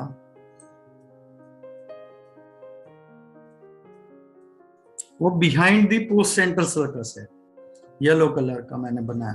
तो behind the post central sulcus है, वो एरिया का नाम है गायरस। तो खत्म हो गया वैसे टेक्निकली, लेकिन ये एरिया है सेकेंडरी सेंसरी एरिया। और बाकी जो गायरस में लिखना हो तो इसको लिखते हैं हम, ये वाला ऊपर है ना, इससे ऊपर है, राइट, इंट्रापराइटल से ऊपर है, तो उसको हम बोलेंगे सुपीरियर पैराइटल लोब्यूल, और इसको बोलेंगे इंफीरियर पैराइटल लोब्यूल।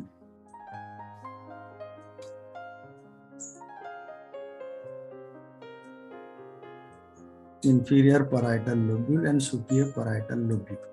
तो superior parietal lobule and inferior parietal lobule are where?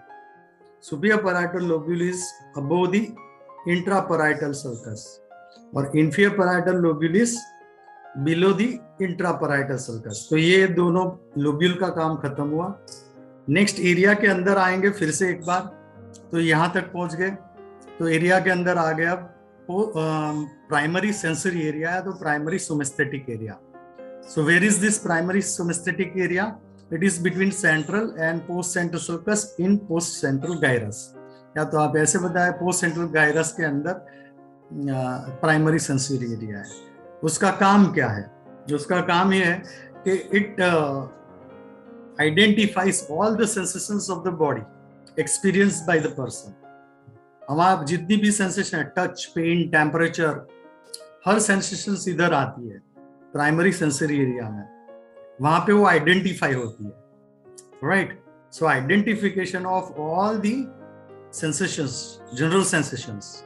Special sensations में अलग एरिया है, जैसे कि टेम्पोरल लोब में ऑडिटरी है, विजुअल एरिया है, so they are separate, but all generals हैं, टच, पेन, टेम्परेचर, प्रेशर, ऐसे जो सेंसेशंस है वो सभी सेंसेशंस आते हैं पोस्ट सेंट्रल गायरस या तो प्राइमरी सेंसरी एरिया में। So primary sensory area is responsible for identification of general sensations. Apart from it, इधर टेस्ट भी आइडेंटिफाई होता है, राइट। हियरिंग के लिए अदर एरिया है, विजन के लिए अलग एरिया है, और स्मेल के लिए अलग एरिया है, लेकिन टेस्ट के लिए यही एरिया है। क्लियर? तो ये वाला पार्ट राइनेनकिफ्लोन करके बेस में आएगा ब्रेन में, तो that is for the smell. अभी टेम्पोरल लोब में आएगा हियरिंग, और ऑक्सीपिटल लोब में आएगा वो विजन, राइट। टेस्ट बाकी रही, 4 स्पेशल सेंसेशंस होती है, taste, smell, hearing and vision. तो उसमें टेस्ट होती है इसी के अंदर, right. So this is what is about primary sensory area और प्राइमरी सोमेस्थेटिक एरिया। उसके पीछे जो है, behind this is the secondary somesthetic area या तो सेकेंडरी सेंसरी एरिया, ये वाला। So that is the secondary sensory area. अब सेकेंडरी सेंसरी एरिया लोकेशन तो खत्म हो गया, it is just one line that it is behind the primary sensory area, उससे पीछे। फंक्शन क्या है इसका? तो इसका फंक्शन ये है कि it keeps a memory of all the earlier sensations experienced bye the person. Most important statement है कि secondary sensory area is responsible for memory of all the sensations experienced by person। इसका मतलब ये हुआ कि जब बेबी न्यूबॉर्न होता है तो before birth baby is in the uterus of the mother, और उसके आजू बाजू जो फ्लूइड होता है वो एमनियोटिक फ्लूइड होता है, and baby is floating into the amniotic fluid. तो उसकी बॉडी को पूरा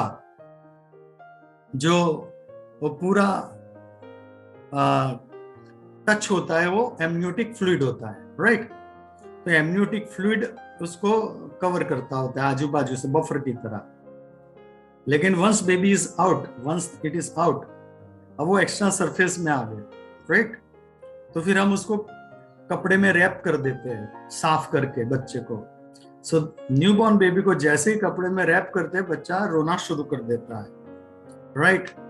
क्यों ऐसा होता है? क्योंकि उसके ब्रेन में पहली बार ये टच सेंसेशंस, बाहर के फैब्रिक की, कपड़े की, फैब्रिक की सेंसेशंस पूरी बॉडी में से फ्लड होती है ब्रेन में, तो आइडेंटिफाई हो गई प्राइमरी एरिया में, राइट, इमीडिएटली।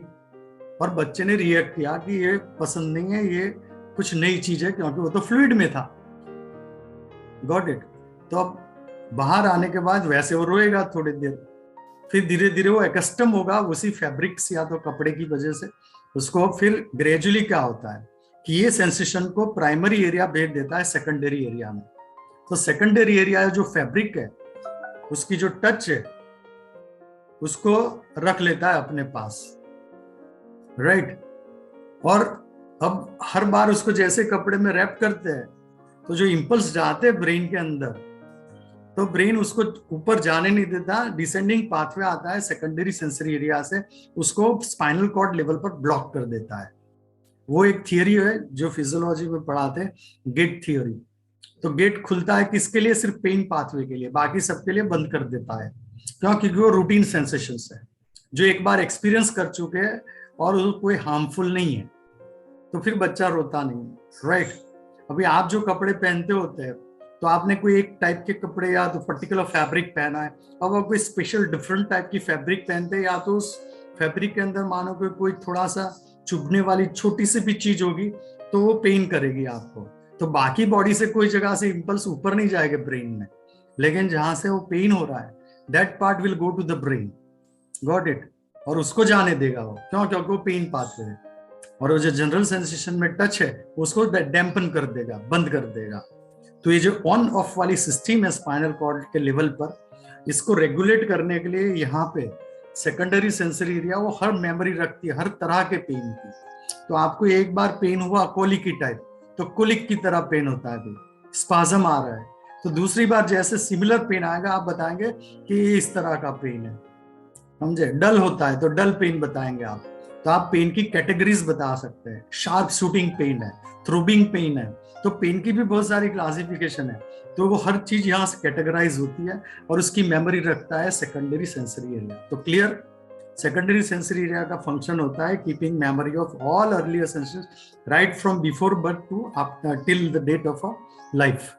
तो ये पूरी मेमोरी रखता है। तो ये खत्म होगा ये वाला पार्ट। अब जो वन मोर थर्ड एरिया है, वो जो आईपीएल मतलब वो स्पॉट वाली आईपीएल नहीं, जो इधर आईपीएल लिखा है इंफीरियर पैराइटल लोब्यूल, जो इंफीरियर पैराइटल लोब्यूल मैंने लिखा है ना, ये वाला, ये पूरा एरिया, ये वाला,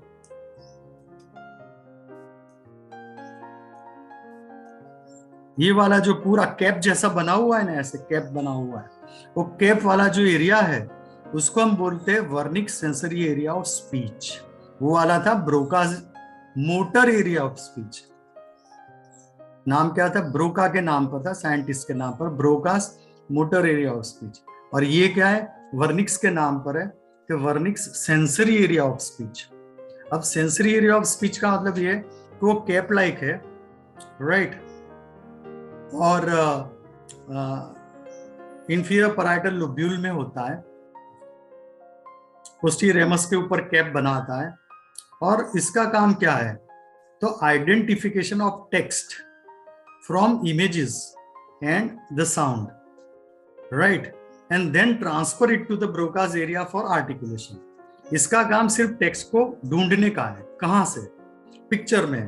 तो आप कभी ऐसे स्क्रीन की तरफ देख रहे हैं, अभी भी देख रहे हैं, आपके स्क्रीन के अंदर पिक्चर लगा हुआ है, जो मैंने ब्रेन ड्रॉ किया हुआ है वो लगा हुआ है, बाजू में टेक्स्ट लगी हुई है, इधर नाम दिख रहे हैं आपको। तो जो नाम दिख रहे हैं वो टेक्स्ट है, और जो पिक्चर दिख रहा है वो टेक्स्ट नहीं है। तो इसका मतलब ये कि कौन सा पिक्चर के अंदर कौन सी टेक्स्ट है, उसको ढूंढने का काम वर्निक्स एरिया करता है। और इसी तरह से जैसे कि मैं पढ़ा रहा हूँ कि अभी कौन सा एरिया हम पढ़ा रहे हैं, तो मैं आपको पूछूं कि भाई वर्निक्स एरिया हम पढ़ा रहे हैं, बोलो हम कौन सा एरिया पढ़ा रहे हैं, then you repeat me that yes we are learning Wernicke's area. तो वर्निक्स एरिया आप रिपीट करते हैं मेरे को, the way I spoke you will repeat it same. तो जो साउंड है, मानो कि पंखे की भी आवाज है, दूर कहीं मानो कि कोई म्यूजिक बज रहा है, ऐसे बहुत सारे साउंड के अंदर से आपको मेरा वर्ड है कि वर्निक्स एरिया हम पढ़ा रहे, वो ग्रामर को आप पिकअप करके फिर आप वो रिपीट करते हैं। तो उसको आइडेंटिफाई करने का काम वर्निक्स एरिया ने किया। तो साउंड में से टेक्स्ट को ढूंढने का और पिक्चर्स में से टेक्स्ट को ढूंढने का काम वर्निक्स एरिया करता है, राइट। अब damage to this area will lead to sensory aphasia. इसका मतलब ये होता है कि जो भी पेशेंट होता है, तो न्यूबॉर्न बेबी होता है, उसको फिर कॉन्जेनाइटल डिफेक्ट होता है ये इस तरह का, इसको डिसलेक्सिया या तो एलेक्सिया भी बोलते हैं और सेंसरी अफेजिया भी बोलते हैं। तो उसमें क्या होता है कि पेशेंट बात करता है अपने आप लोगों से एकदम अच्छे से, कुछ भी समझ नहीं आता किसी को कि उसको कुछ प्रॉब्लम है, लेकिन जैसे आप उसको कुछ पेपर दे देते हैं और बोलते कि इसमें जो लिखा है पढ़ो, तो पेपर को देखता रहता है, क्योंकि उस पेपर में से वो कोई भी टेक्स्ट को आइडेंटिफाई कर नहीं पाएगा। Got it? क्यों नहीं कर पाया? क्योंकि अल्टीमेटली वर्निक्स एरिया काम नहीं कर रहा है। और वैसे ही उसको टीचर बोलती है कि भाई बोलो, मेरे साथ रिपीट करो सब बच्चे, तो जब हर बच्चा बोलता है वो बच्चा नहीं बोलता होता है। वो क्यों? क्योंकि उसको वो आइडेंटिफाई नहीं हो रहा है कि वो क्या बोल रही है। लेकिन जब बात करना होता है तो अपने आप हर ग्रामर बोल सकता है बच्चा। So this condition is known as sensory aphasia, या तो डिसलेक्सिया या तो alexia. So this is what is about the parietal lobe. अब हम पहुंच गए टेम्पोरल लोब में। टेम्पोरल लोब मतलब ये वाला, so below the lateral sulcus. अब टेम्पोरल लोब में कौन से, अब इजी है, बहुत फास्ट है, right? Within 5 minutes we can finish this part. Okay, तो उसमें कुछ नहीं है। इधर 2 लाइन बनाने की, तो इधर एक लाइन बनाई, सॉरी ब्लैक करते हैं, एक लाइन बनाई और ये दूसरी लाइन बनाई, तो 2 लाइन बनाई। तो इसका मतलब ये हुआ कि टेम्पोरल लोब के गायरस कितने बनेंगे? 3, और सल्कस कितनी बनेंगे? 2। तो टेम्पोरल लोब में 2 सल्कस होती है, superior temporal sulcus and inferior temporal sulcus, that's it. अब कौन सा गायरस होता है? तो सुपीरियर टेम्पोरल गायरस जो ऊपर है इधर, ये वाला, ये वाला, मिडल टेम्पोरल गायरस और इंफीरियर टेम्पोरल गायरस। तो ये 3 गायरस है, आप एरो लगा के नाम लगा सकते हैं, superior temporal, middle temporal, inferior temporal gyrus. It is demarcated by superior temporal sulcus and inferior temporal sulcus. तो ये सल्काई गायरे खत्म हो गए, किसके? टेम्पोरल लोब के, राइट? अब इसके अंदर एरिया कौन सा है? तो एग्जैक्टली जहां पे सेंट्रल सल्कस आती है, खत्म होती है, इसके आसपास में यहां पे ऐसे, ये वाला एरिया, ये रेड कलर मैंने बना और दूसरा मैं येलो बनाता हूं, ये वाला येलो है बाहर वाला, दोनों ऐसे ही बनाया हुआ है मैंने, एक के ऊपर एक। तो ये पहला वाला जो है immediately below the lateral sulcus, superior temporal gyrus में, it is known as primary auditory area, auditory hearing. तो प्राइमरी ऑडिटरी एरिया का काम होता है आइडेंटिफिकेशन ऑफ साउंड, और उसके बाद जो येलो कलर लगाया उसका नाम है सेकेंडरी ऑडिटरी एरिया, या तो auditory association area, auditory association area या तो secondary auditory area. Primary auditory area, secondary, secondary को एसोसिएशन एरिया भी बोलते हैं। तो ऑडिटरी एसोसिएशन एरिया, उसका क्या काम है? Same like secondary sense, it keeps memory of all the sounds heard by a person. तो जब कोई फोन करता है, जो जिसका फोन आता है उसके आवाज से आप पहचान लेते, इवन नाम नहीं, उसका नंबर दूसरा भी होगा तो भी आवाज से पहचान लगेगी ये किसका है। या तो भाई स्टेयर्स चढ़ के मैं आ रहा हूँ और किसी से बात कर रहा तो आप बताएं गोसाई सर आ गए, क्यों? आपने तो मेरे को देखा ही नहीं, लेकिन आपके ऑडिटरी एसोसिएशन एरिया में मेरा साउंड ऑलरेडी स्टोर्ड है, और वो जो नए साउंड आते हैं उसको कोरिलेट करते हैं और बताते हैं कि ये साउंड उसी का है, या तो ये इस तरह का है, या तो पर्टिकुलर म्यूजिक आपने जो हियर किया है वो आप रिकैप करते हैं तो तुरंत याद आ जाता है, क्योंकि ऑडिटरी उसकी मेमोरी रखता है, right? So this is what is 2 areas, auditory area and auditory, primary auditory area, auditory association. Auditory area को डैमेज होगा तो डिफनेस, हियरिंग पार्शियल होता है, कंप्लीट नहीं होता, पार्शियल डिफनेस, हियरिंग लॉस होगा। और ऑडिटरी एसोसिएशन एरिया को एबनॉर्मल स्टिमुलस होगा कुछ भी, तो क्या होगा कि पेशेंट को ऑडिटरी हेल्यूसिनेशंस आएंगे। इसका मतलब होता है कि कोई आवाज, साउंड तो अभी इधर है नहीं, लेकिन फिर भी वो पेशेंट कंप्लेन करेगा कि लोग चिल्ला रहे हैं, ये आवाज आ रही है, मेरे को तो इसकी आवाज सुनाई देती है, उसकी आवाज सुनाई देती है, वो राज मूवी की तरह, right? So that is the auditory hallucination, उसमें साउंड, एबनॉर्मल साउंड उसको सुनाई देता है। तो that is because of the abnormal stimulus in auditory association area. अब लास्ट एरिया है, that is with the occipital lobe. Occipital lobe के अंदर इधर कैल्कराइन सल्कस है, ये ऐसे ऐसे कैल्कराइन सल्कस, इसका नाम है कैल्कराइन सल्कस। ये लिखी है कैल्कराइन सर्कस, लेकिन मेजर पार्ट दूसरी तरफ है, इधर छोटा सा दिखता है। तो कैल्कराइन सर्कस जो है, ये सी लिखता हूं मैं इसके सामने, सॉरी, कैल्कराइन सर्कस जो है उसके ऊपर सल्कस एक ही है, इधर एक ल्यूनेट सल्कस होती है ऐसे करके, राइट। तो ल्यूनेट सल्कस होती है, तो दो सल्कस है, कैल्कराइन सल्कस और lunate sulcus. Calcarine sulcus is predominantly seen on medial surface. Lunate sulcus actually forms a cap on the calcarine sulcus on superior surface. बस इतना इसमें लिखना है, बाकी सीधा आपको एरिया बताना है। तो एरिया कौन से है, तो इसके इमीडिएटली ऊपर, जैसे मैंने उधर किया वैसे ही करता हूं। तो ये जो रेड कलर मैंने ऊपर और नीचे डाला, इसके ये ऊपर नीचे डाला, उसको प्राइमरी विजुअल एरिया बोलते हैं या तो विजुअल कॉर्टेक्स बोलते हैं। और उसके बाहर जो मैंने येलो कलर उसके भी दूर डाला, ये वाला और ये वाला, उससे आउटर एस्पेक्ट में, उसको मैं विजुअल एसोसिएशन एरिया बोलूंगा। तो visual area and visual association area किधर है, ऑक्सीपिटल लोब में। इसके ऊपर नीचे है कैल्कराइन सर्कस के, कैल्कराइन सर्कस के इमीडिएटली बाजू में ऊपर नीचे क्या है, तो primary visual area. Primary visual area is just above and below the calcarine sulcus. Outer to the visual area is the visual association area. Visual area का फंक्शन क्या है, आइडेंटिफिकेशन ऑफ इमेजेस, सिंपल है vision. Visual association area का क्या है, keeps a memory of all the images seen by person, video recording, पूरा जितना आंख खुली आपने देखा सब इधर पड़ा हुआ है, विजुअल एसोसिएशन एरिया में पड़ा हुआ है, राइट। विजुअल एरिया को कुछ होता है तो ब्लाइंडनेस डिफेक्ट आएगी, पार्शियल ब्लाइंडनेस, उसकी भी स्पेसिफिक नाम है, इधर लिखी है लेकिन आज आपको याद नहीं रहेगा वो। और दूसरी वाली जो है विजुअल एसोसिएशन एरिया, उसका क्या काम है और उसका एबनॉर्मलिटी क्या है, उसको कुछ गड़बड़ हुआ तो पेशेंट को विजुअल हेल्यूसिनेशंस हो गए।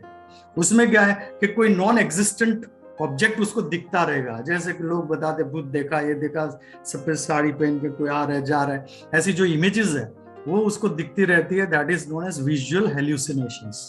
Visual hallucination is because of abnormal focus into the visual association area, और विजुअल एरिया को डैमेज होगा तो फिर विजन लॉस होगा। कैसे होगा वो डिटेल है, वो बाद में पढ़ाता हूं, लेकिन at least loss of partial vision बताना ही है।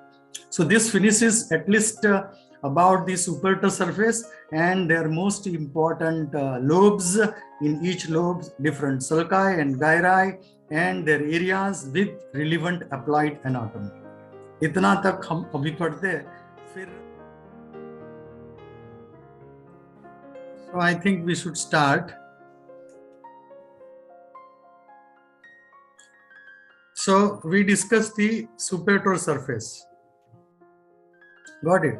So we completed up to the superior surface of the cerebrum, including their sulci, gyri, and important areas with their clinical application or clinical applied anatomy. Now we want to discuss about the medial surface. हम तीन surface के अंदर जो भी दिखेगा वो सब describe करेंगे। तो medial surface को draw कैसे करने का तो याद रख लो, इधर मैं बनाता हूँ।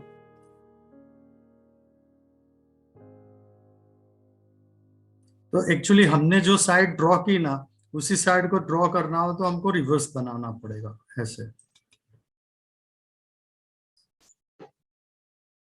So you cannot draw the same way it was there, right?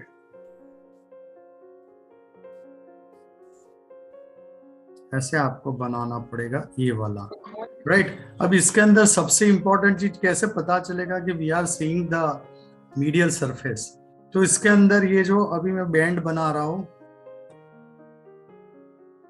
Usually green colour से मैं ड्रॉ करता हूं जिससे पता चले। तो ये जो है वो मोस्ट इंपॉर्टेंट फीचर है मीडियल सरफेस की, जिसको हम कॉर्पस कैलोजम बोलते हैं।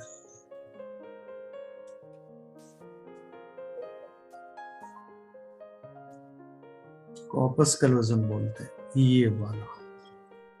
तो ऐसे जो दिख रहा है इधर, ये रहा कॉर्पस कैलोजम है ये। सो कॉर्पस कैलोजम, सीसी लिखता हूं मैं इसके ऊपर, it is corpus callosum. So the corpus callosum demarcates even it is the most important feature I can call it, कि ये medial surface में दिखेगा। तो आप जब दो हेमिस्फीयर को कट करके सेपरेट करते हैं तो ये दिखेगा, क्योंकि हम पहले ही बता चुके हैं कि क्या है कि it is the part connecting the two cerebral hemispheres, right. ऊपर सेपरेटेड है लेकिन बीच में ये कनेक्टेड है, so that is what is a corpus callosum. So ये it is a fibre system of the brain. तो इसके अंदर अब हमको तो इधर अभी तो ये काम नहीं है, हमारा काम तो अभी sulci gyrine areas corpus callosum तो फाइबर सिस्टम है। फाइबर सिस्टम हम सेपरेट क्लास लेते हैं, लेकिन if you finish early we can continue that part, otherwise we will take in next time. लेकिन देखते हैं। तो अब मेन चीज क्या है कि इसके पैरेलल में सल्कस बना रहा हूं थोड़ी ऐसे,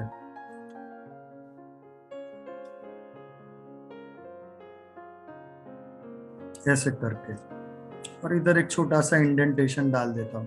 ये जो सल्कस है उसको सिंगुलेट सल्कस बोलते हैं। सीजी लिखता हूं इसके ऊपर, सो जिससे आपको पता चले कि सिंगुलेट सल्कस की बात हो रही है। तो ये वाली जो सिंगुलेट सल्कस है, और एग्जैक्टली कॉर्पस कैलोसम को फॉलो करती है एक सल्कस ऐसे, इसको ये वाली, इसको कैलोजल सल्कस बोलते हैं, सीस कैलोजल सल्कस, राइट। और कैलोजल सल्कस और सिंगुलेट सल्कस के बीच में जो गायरस है वो सिंगुलेट गायरस है, तो इसको CGG लिखते हैं। समझ में आ गया आपको? सो this is what is the cingulate gyrus, और ऊपर जो है सिंगुलेट सल्कस है और नीचे जो है कैलोजल सल्कस है। तो अब हमको इधर ये बताना है कि कौन सी इंपॉर्टेंट, अब लोब्स नहीं आएंगे इधर। सुपेटर सरफेस में लोब्स के साथ सल्काई गायराए थे, मीडियल सरफेस में सीधे सल्काई गायराए, और कोई इंपॉर्टेंट एरिया हो तो उसका नाम बताना है, राइट। तो अब हम सल्कस कौन सी है, तो कैलोजल सल्कस, पहला नाम लगाते कैलोजल सल्कस का, जो इधर लगी हुई है ये वाली कैलोजल सर्कस है, और कैलोजल से इधर लगा। It is exactly correlated to the corpus callosum. Next sulcus का नाम है सिंगुलेट सर्कस, ये वाली जो मैं ड्रॉ किया। It is parallel to callosal sulcus, right, और parallel to corpus callosum, follows it, right. तो ये आ गई। अब दूसरी सर्कस कौन सी है जो वाई शेप बनाती है इधर, वो ये है जो पराइट ऑक्सीपिटल सर्कस हमने ऊपर देखी थी ना, उस तरफ पराइट ऑक्सीपिटल सर्कस हमने देखी थी, और कैल्केराइन सर्कस भी हमने देखी थी, लेकिन वहां पे बहुत छोटा सा पार्ट हमने बनाया था। अब इधर हम वाई शेप बनाते हैं, तो वाई शेप बन गया ये, राइट। तो ये पराइटो ऑक्सीपिटल सर्कस है, और ये आपकी कैल्केराइन सर्कस है, कैल्केराइन सर्कस है। सो ये कैल्केराइन सर्कस ऑक्सीपिटल लोब की अंदर भी दिखती थी सुपेटर सरफेस में, अब ये मीडियल सरफेस में बहुत बड़ी दिख रही है। So parieto occipital sulcus and calcarine sulcus together forms a Y-shaped formation on medial surface. ये पॉइंट आना चाहिए इसमें। Callosal sulcus parallel to corpus callosum, singular sulcus away from it but parallel to corpus callosum. अब ये important most point आ गया, parieto-occipital sulcus and calcarine sulcus. Parieto-occipital and calcarine sulcus together forms a Y-shaped formation. Y-shaped formation बनाता है। तो upper limb of the Y is formed by parieto-occipital sulcus, and lower limb of the Y is formed by the calcarine sulcus. So this is what is about the parieto-occipital and calcarine sulcus. So this finishes the sulcus, right? Gyrus. Gyrus के अंदर क्या है, ये वाला जो cingulate gyrus मैंने CGG लिखा, ये वाला, ये वाला, ये वाला, ये पूरा गायरस है, ये सिंगुलेट गायरस है। So cingulate gyrus is between which two sulci, callosal sulcus and cingulate sulcus. So between the callosal sulcus and cingulate sulcus you find the cingulate gyrus. अब सिंगुलेट गायरस की importance क्या है कि it is also part of limbic system. जैसे prefrontal cortex था, वैसे ये भी पार्ट है लिम्बिक सिस्टम का, responsible for social emotional behaviour and memory. Clear? तो ये सिंगुलेट गायरस का काम खत्म हुआ। अब इधर दो पार्ट है, इसको हम क्यूनियस बोलते हैं, ये वाला पार्ट, और इसको प्री क्यूनियस बोलते हैं, precuneus, cuneus and precuneus. Where is cuneus? Cuneus is a part between parieto-occipital and calcarine sulcus. And where is precuneus? Precuneus is part in front of parieto-occipital sulcus. बस इतना है। तो आपको cingulate gyrus बताना है, क्यूनियस नाम बताना है, प्रीक्यूनियस नाम बताना है। Clear? So this is what is the most important sulci gyri into the medial surface. लेकिन medial surface आइडेंटिफाई कैसे हुई? तो medial surface आइडेंटिफाई हुई है by way of corpus callosum. Clear? So उस हिसाब से हमने मीडियल सरफेस को देखा है, और ड्राइंग इस तरह से रिवर्स होता है जो हमने सुपरटर से ड्रॉ किया था। क्लियर? अब एक चीज और इधर लिखना हो तो आप लिख सकते हैं कि आप ये बता सकते हैं कि कैल्कराइन सल्कस के ऊपर नीचे ऐसे, अब बड़ा सा एरिया है ना ये दोनों तरफ, ये जो है ये विजुअल एरिया है, और उसके बाहर की तरफ विजुअल एसोसिएशन एरिया है, जो हम ऑलरेडी डिस्कस कर चुके हैं, इसलिए इधर नहीं लिखा हुआ है। Right? So this is what is about the medial surface. उसमें एरिया बताना हो तो नाम क्या बताने का? Visual area and visual association area above and below the calcarine surface. Function visual area, identification of images. Function of visual association area, memory of all images seen by person. Applied anatomy, damage to visual area leads to the blindness, and damage to the visual association area leads to visual hallucination. What is visual hallucination? Seeing the non-existent objects in the environment. Clear? तो ये हो गया हमारा medial surface. Got it? अब inferior surface को देखते हैं, I think इधर ही बना देंगे। तो inferior surface के अंदर कैसा है कि इस तरह से है, ये एक साइड का हेमिस्फीयर है,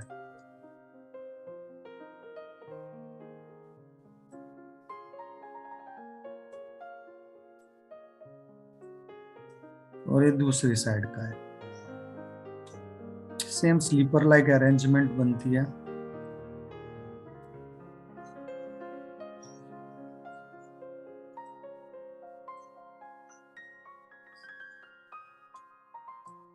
तो दो स्लीपर लाइक अरेंजमेंट है, और बीच में इधर ब्रेन स्टेम होता है ऐसे। ये अभी ड्रॉ नहीं कर रहा हूं, इधर दिखा रहा हूं, ये रहा, ये ब्रेन स्टेम है। राइट? हम इसको देख रहे हैं, ये दो स्लीपर लाइक अरेंजमेंट दोनों साइड की, ये वाली। सो इंफीरियर सरफेस में क्या दिखता है? बहुत ज्यादा है नहीं इसके अंदर, इसलिए आपको बहुत इजी है। तो इसके अंदर हम क्या देखते हैं इंफीरियर सरफेस में? तो दो पार्ट है। ये वाले पार्ट को हम ऑर्बिटल पार्ट बोलते हैं, और ये वाले पार्ट को हम टेंटोरियल पार्ट बोलते हैं। Orbital part and tentorial part. अब ऑर्बिटल पार्ट है आगे वाला है, and it is related to the roof of the orbit. Right? It is anterior smaller part, and it is related to the roof of the orbit. Orbit की ऊपर होता है। Right?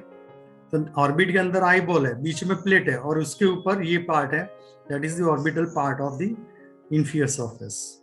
और ये जो टेंटोरियल पार्ट है, ये टेम्पोरल लोब का पार्ट होता है और ऑक्सीपिटल लोब का पार्ट होता है, and it is related to the tentorium cerebelli. तो टेंटोरियम सेरेबेलाई से रिलेटेड है, इसलिए इसका नाम पड़ा है टेंटोरियल पार्ट। तो दो पार्ट के नाम बताना पहले तो इंफीरियर सरफेस में, orbital part and tentorial part. Orbital part related to roof of the orbit, tentorial part related to the tentorium cerebelli, fold of dura mater. तो ये खत्म हो गया दोनों पार्ट्स के नाम। अब उसके सल्काई गायराई के अंदर देखने का, तो इधर क्या होता है कि इधर एग्जैक्टली इस तरफ एक वर्टिकल सल्कस होती है इस तरह की, ये दोनों तरफ ऐसे ही होती है, उसको ऑल्फैक्टरी सल्कस बोलते हैं। OF लिखता हूं मैं, तो ऑल्फैक्टरी सल्कस है, ये ऑल्फैक्टरी सल्कस है। Olfactory sulcus related to olfactory tract. यहाँ पे ऑल्फैक्टरी ट्रैक्ट आता है, जो ऑल्फैक्टरी नोज होते हैं स्मेल के लिए। तो नोज में से वो 15-20 नोज क्रीनियल कैविटी में आएंगे, फिर वो यहाँ पे ऑल्फैक्टरी बल्ब होगा, उसमें रिले होंगे, उसके बाद वो कंटिन्यू होगे और ट्रैक्ट होगा, ऑल्फैक्टरी ट्रैक्ट। और उसके बाद इधर ये जगह पे जाएंगे, यहाँ राइनेनकेफ्लॉन है, ये एरिया में राइनेनकेफ्लॉन है, तो राइनेनकेफ्लॉन में जाएंगे। तो इसका काम है आइडेंटिफिकेशन स्मेल, राइनेनकेफ्लॉन का काम, right. So this is what is about the olfactory sulcus which is related to olfactory tract. आपको तो इतना याद रखना होगा, क्लियर। और उसके आजू बाजू में एच बना देते हैं, तो उससे आपको पता चल जाएगा कि हम बता रहे हैं, ये वाली एच बना दिए। इसी सबको साथ में लिख देने का, orbital sulci and gyri, sulci and gyri. तो orbital sulci and gyri forms H shape formation in orbital part. तो फिनिश हो गई स्टोरी। तो ये हो गया, एक तो नाम लिखना ऑल्फैक्टरी सल्कस, और दूसरा नाम लिखना है ऑर्बिटल सल्काई एंड गायराई। तो ये खत्म हो गया आपका ऑर्बिटल पार्ट, क्लियर। अब चलते इसको टेंटोरियल पार्ट में। Tentorial part is related to the tentorium cerebelli, posterior है, लार्जर पार्ट है। अब इसमें सल्कस कैसे है, तो इधर कोलेटरल सल्कस है, ऐसे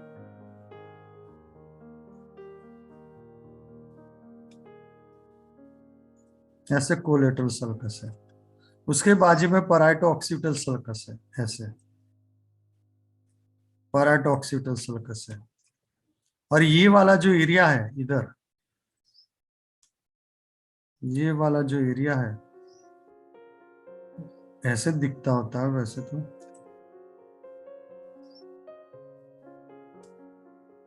इसके साथ नजदीक में ही होता है। और इधर एक इंडेंटेशन बना होता है ऐसे। तो ये जो ऐसे करके लूप जा रही है और बीच में एक छोटा सा इंडेंटेशन बना है, उसको राइनल सल्कस बोलते हैं, राइनल सल्कस। और ये जो पैटर्न बनी है ना, ये इस तरह की पैटर्न इधर ये वाली जगह पे, ये जगह पे है, ये वाली दिख रही है ऐसे करके, ऐसे। तो इसमें एक इंडेंटेशन बना हुआ है, गॉट इट। तो ये जो सल्कस है उसका नाम है राइनल सल्कस, और जो हुक जैसी पैटर्न दिख रही है उसको बोलते हैं अनकस, इसको अनकस बोलते हैं। और ये जो है इसको राइनल सल्कस बोलते हैं, राइनल सल्कस बोलते हैं, राइट। और ये आपकी कोलेटरल सल्कस है, और ये पराइटो ऑक्सीपिटो पराइटल सल्कस है, राइट। तो ये जो ऑक्सीपिटो पराइटल है, इसलिए कि ऑक्सीपिटल और पराइटल लोब दोनों में एक्सटेंड होती है, ऑक्सीपिटो पराइटल, सॉरी।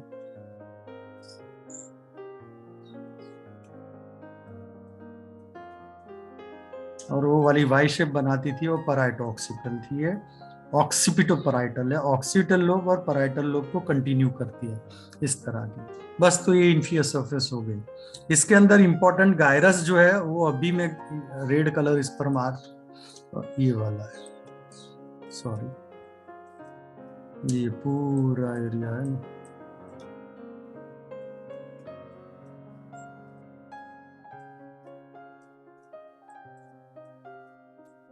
ये पूरा जो है उसको पैरा हिपोकैम्पल गायरस बोलते हैं।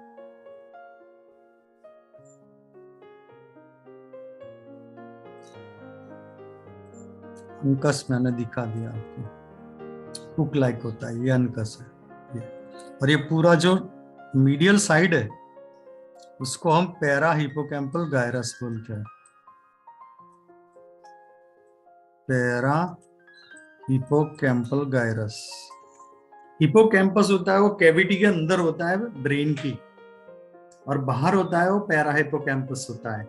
हिपोकैम्पस का वर्ड का मतलब होता है सी हॉर्स, सी हॉर्स ऐसे होता है मुझे, तो सी हॉर्स की पैटर्न की तरह अंदर उसका सेक्शन बनाते हैं, तो ऐसे दिखता है, इसलिए उसका नाम पड़ा है hippocampus and para hippocampus. So this is what is about the inferior surface. So let's recap कि हमने inferior surface में orbital part देखा, temporal part है. Orbital part में olfactory sulcus देखी related to olfactory tract, orbital sulci gyri देखे. Tentorial part के अंदर हमने अनकस देखा, राइनल सल्कस देखी, पैराहिपोकैम्पल गायरस देखा, कोलेटरल सल्कस देखी और ऑक्सीपिटोपराइटल सल्कस देखी. और ये जो गायरस होते हैं उसको ऑक्सीपिटोपराइटल गायरस भी बोलते हैं इसको, राइट. लेकिन इतनी डिटेल आपको चाहिए नहीं. सो that is what is more than enough I think as far as the cerebrum, their features, important sulci and gyri are concerned, right. तो उसके अंदर क्वेश्चन आपके जो फुल क्वेश्चन की तरह बनता है वो क्या है, तो describe the sulci gyri about the of the cerebrum. कई लोग सिर्फ एरियाज पूछते हैं. Describe the functional cortical areas of cerebrum. तो इसका मतलब है आपको सभी लोब्स बताने हैं, सब सरफेस दिखानी है, और जिस सरफेस में जितने एरियाज हमने अभी लिखे वो सब एरिया दिखाने और उसका फंक्शन बताना, अप्लाइड बताना. तो एक ही पूरे क्वेश्चन में दो फुल क्वेश्चन है. एक सल्काई गायरा अकेली पूछी जाती है और एक में फंक्शनल कॉर्टिकल एरियाज अकेले पूछे जाते हैं, राइट. और तीसरी शॉर्ट नोट बनती है वो होती है मोटर एरिया ऑफ सेरेब्रम, या तो चौथी शॉर्ट नोट बनती है मोटर एरियाज ऑफ सेरेब्रम. तो सेरेब्रम में से इतनी चीज कहीं भी बन सकती है, तो मैंने बता दिया आपको कि क्या क्या क्वेश्चंस इसमें से बन सकते हैं, राइट. और सेरेब्रम का जो स्पेसिमेन होता है उसमें फोल्ड्स आइडेंटिफाई करते हैं, सल्कस को आइडेंटिफाई करते हैं, लोब्स को आइडेंटिफाई करते हैं. और हर लोब में आइडेंटिफिकेशन नहीं कराते आपको, लेकिन लोब में कौन सा एरिया होता है, क्या फंक्शन होता है, या तो कोई इंपॉर्टेंट सल्काई गायराई के नाम बताओ और एक आध इंपॉर्टेंट अप्लाइड बताओ. तो इस तरह का आपका वो क्वेश्चन फ्रेम होता है वाइवा के अंदर. So I think this is enough for the cerebrum. तो सेरेब्रम का ये फुल क्वेश्चन हमारा खत्म हुआ. एंड आई थिंक अभी हमारे पास टाइम बचा हुआ है, तो हम वाइट एरियाज ऑफ सेरेब्रम शुरू करेंगे, और sorry white matter of cerebrum शुरू करेंगे. White matter, right. We may not be able to finish because it's another big title, लेकिन we start and some another time we will finish. Sir. हाँ बोलो. Sir gyrus rectus कहाँ पे होते हैं? अच्छा, गायरस रेक्टस में भूल गया इसको दिखाने का ना. इधर ये वाला जो ऑल्फैक्टरी सल्कस जो है ये वाली, उससे मीडियल में जो स्ट्रेट पार्ट है ना, ये मैं इसको मार्क करता हूं. ये वाला, ये जो है ना, इसको स्ट्रेट है इसलिए इसको गायरस रेक्टस बोलते हैं. ठीक है. तो gyrus rectus is medial to the olfactory sulcus, right. It is medial to the olfactory sulcus. जो अभी ग्रीन मार्क किया मैंने वो गायरस रेक्टस है, ऑल्फैक्टरी सल्कस से मीडियल में स्ट्रेट है, right. So that is what is gyrus rectus. So you can add this point. तो गायरस रेक्टस ऑल्फैक्टरी पार्ट में, ऑर्बिटल पार्ट में दिखता है, ऑल्फैक्टरी सल्कस के मीडियल में. So this is what is about the important features. फिर भी एक बार रिकैप कर लेते हैं important points of the cerebrum. तो सेरेब्रम ये लार्जेस्ट पार्ट होता है, हाईएस्ट इन हायरार्की होता है सेंट्रल नर्वस सिस्टम में. लोकेशन होता है क्रेनियल कैविटी में. Then we decide about different features. तो उसके अंदर बता दें, दो हेमिस्फीयर होते हैं, पार्टली कनेक्टेड होते हैं, पार्टली सेपरेट होते हैं. Partly connected by corpus callosum and separated by medial longitudinal fissure. Medial longitudinal fissure में फॉक्स सेरेब्राई होता है. फिर हमने बताया कि दो हेमिस्फीयर्स है, right left. Each hemisphere has 3 borders and 3 surfaces and 3 poles. 3 borders में सुपरोमीडियल बॉर्डर है, इंफेरोलेटरल बॉर्डर है, इंफ्रोमीडियल बॉर्डर है. 3 सरफेसेस में मीडियल सरफेस है, सुपेरियर सरफेस है, इंफीरियर सरफेस है.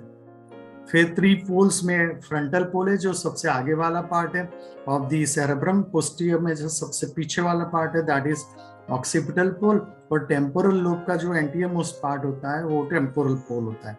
तो this finishes 3 surfaces, 3 borders and 3 poles. अब हम डिमार्केट करेंगे डिफरेंट लोब्स ऑफ सेरेब्रम. तो उसके लिए हमको इंपॉर्टेंट सल्काई जाननी पड़ेगी.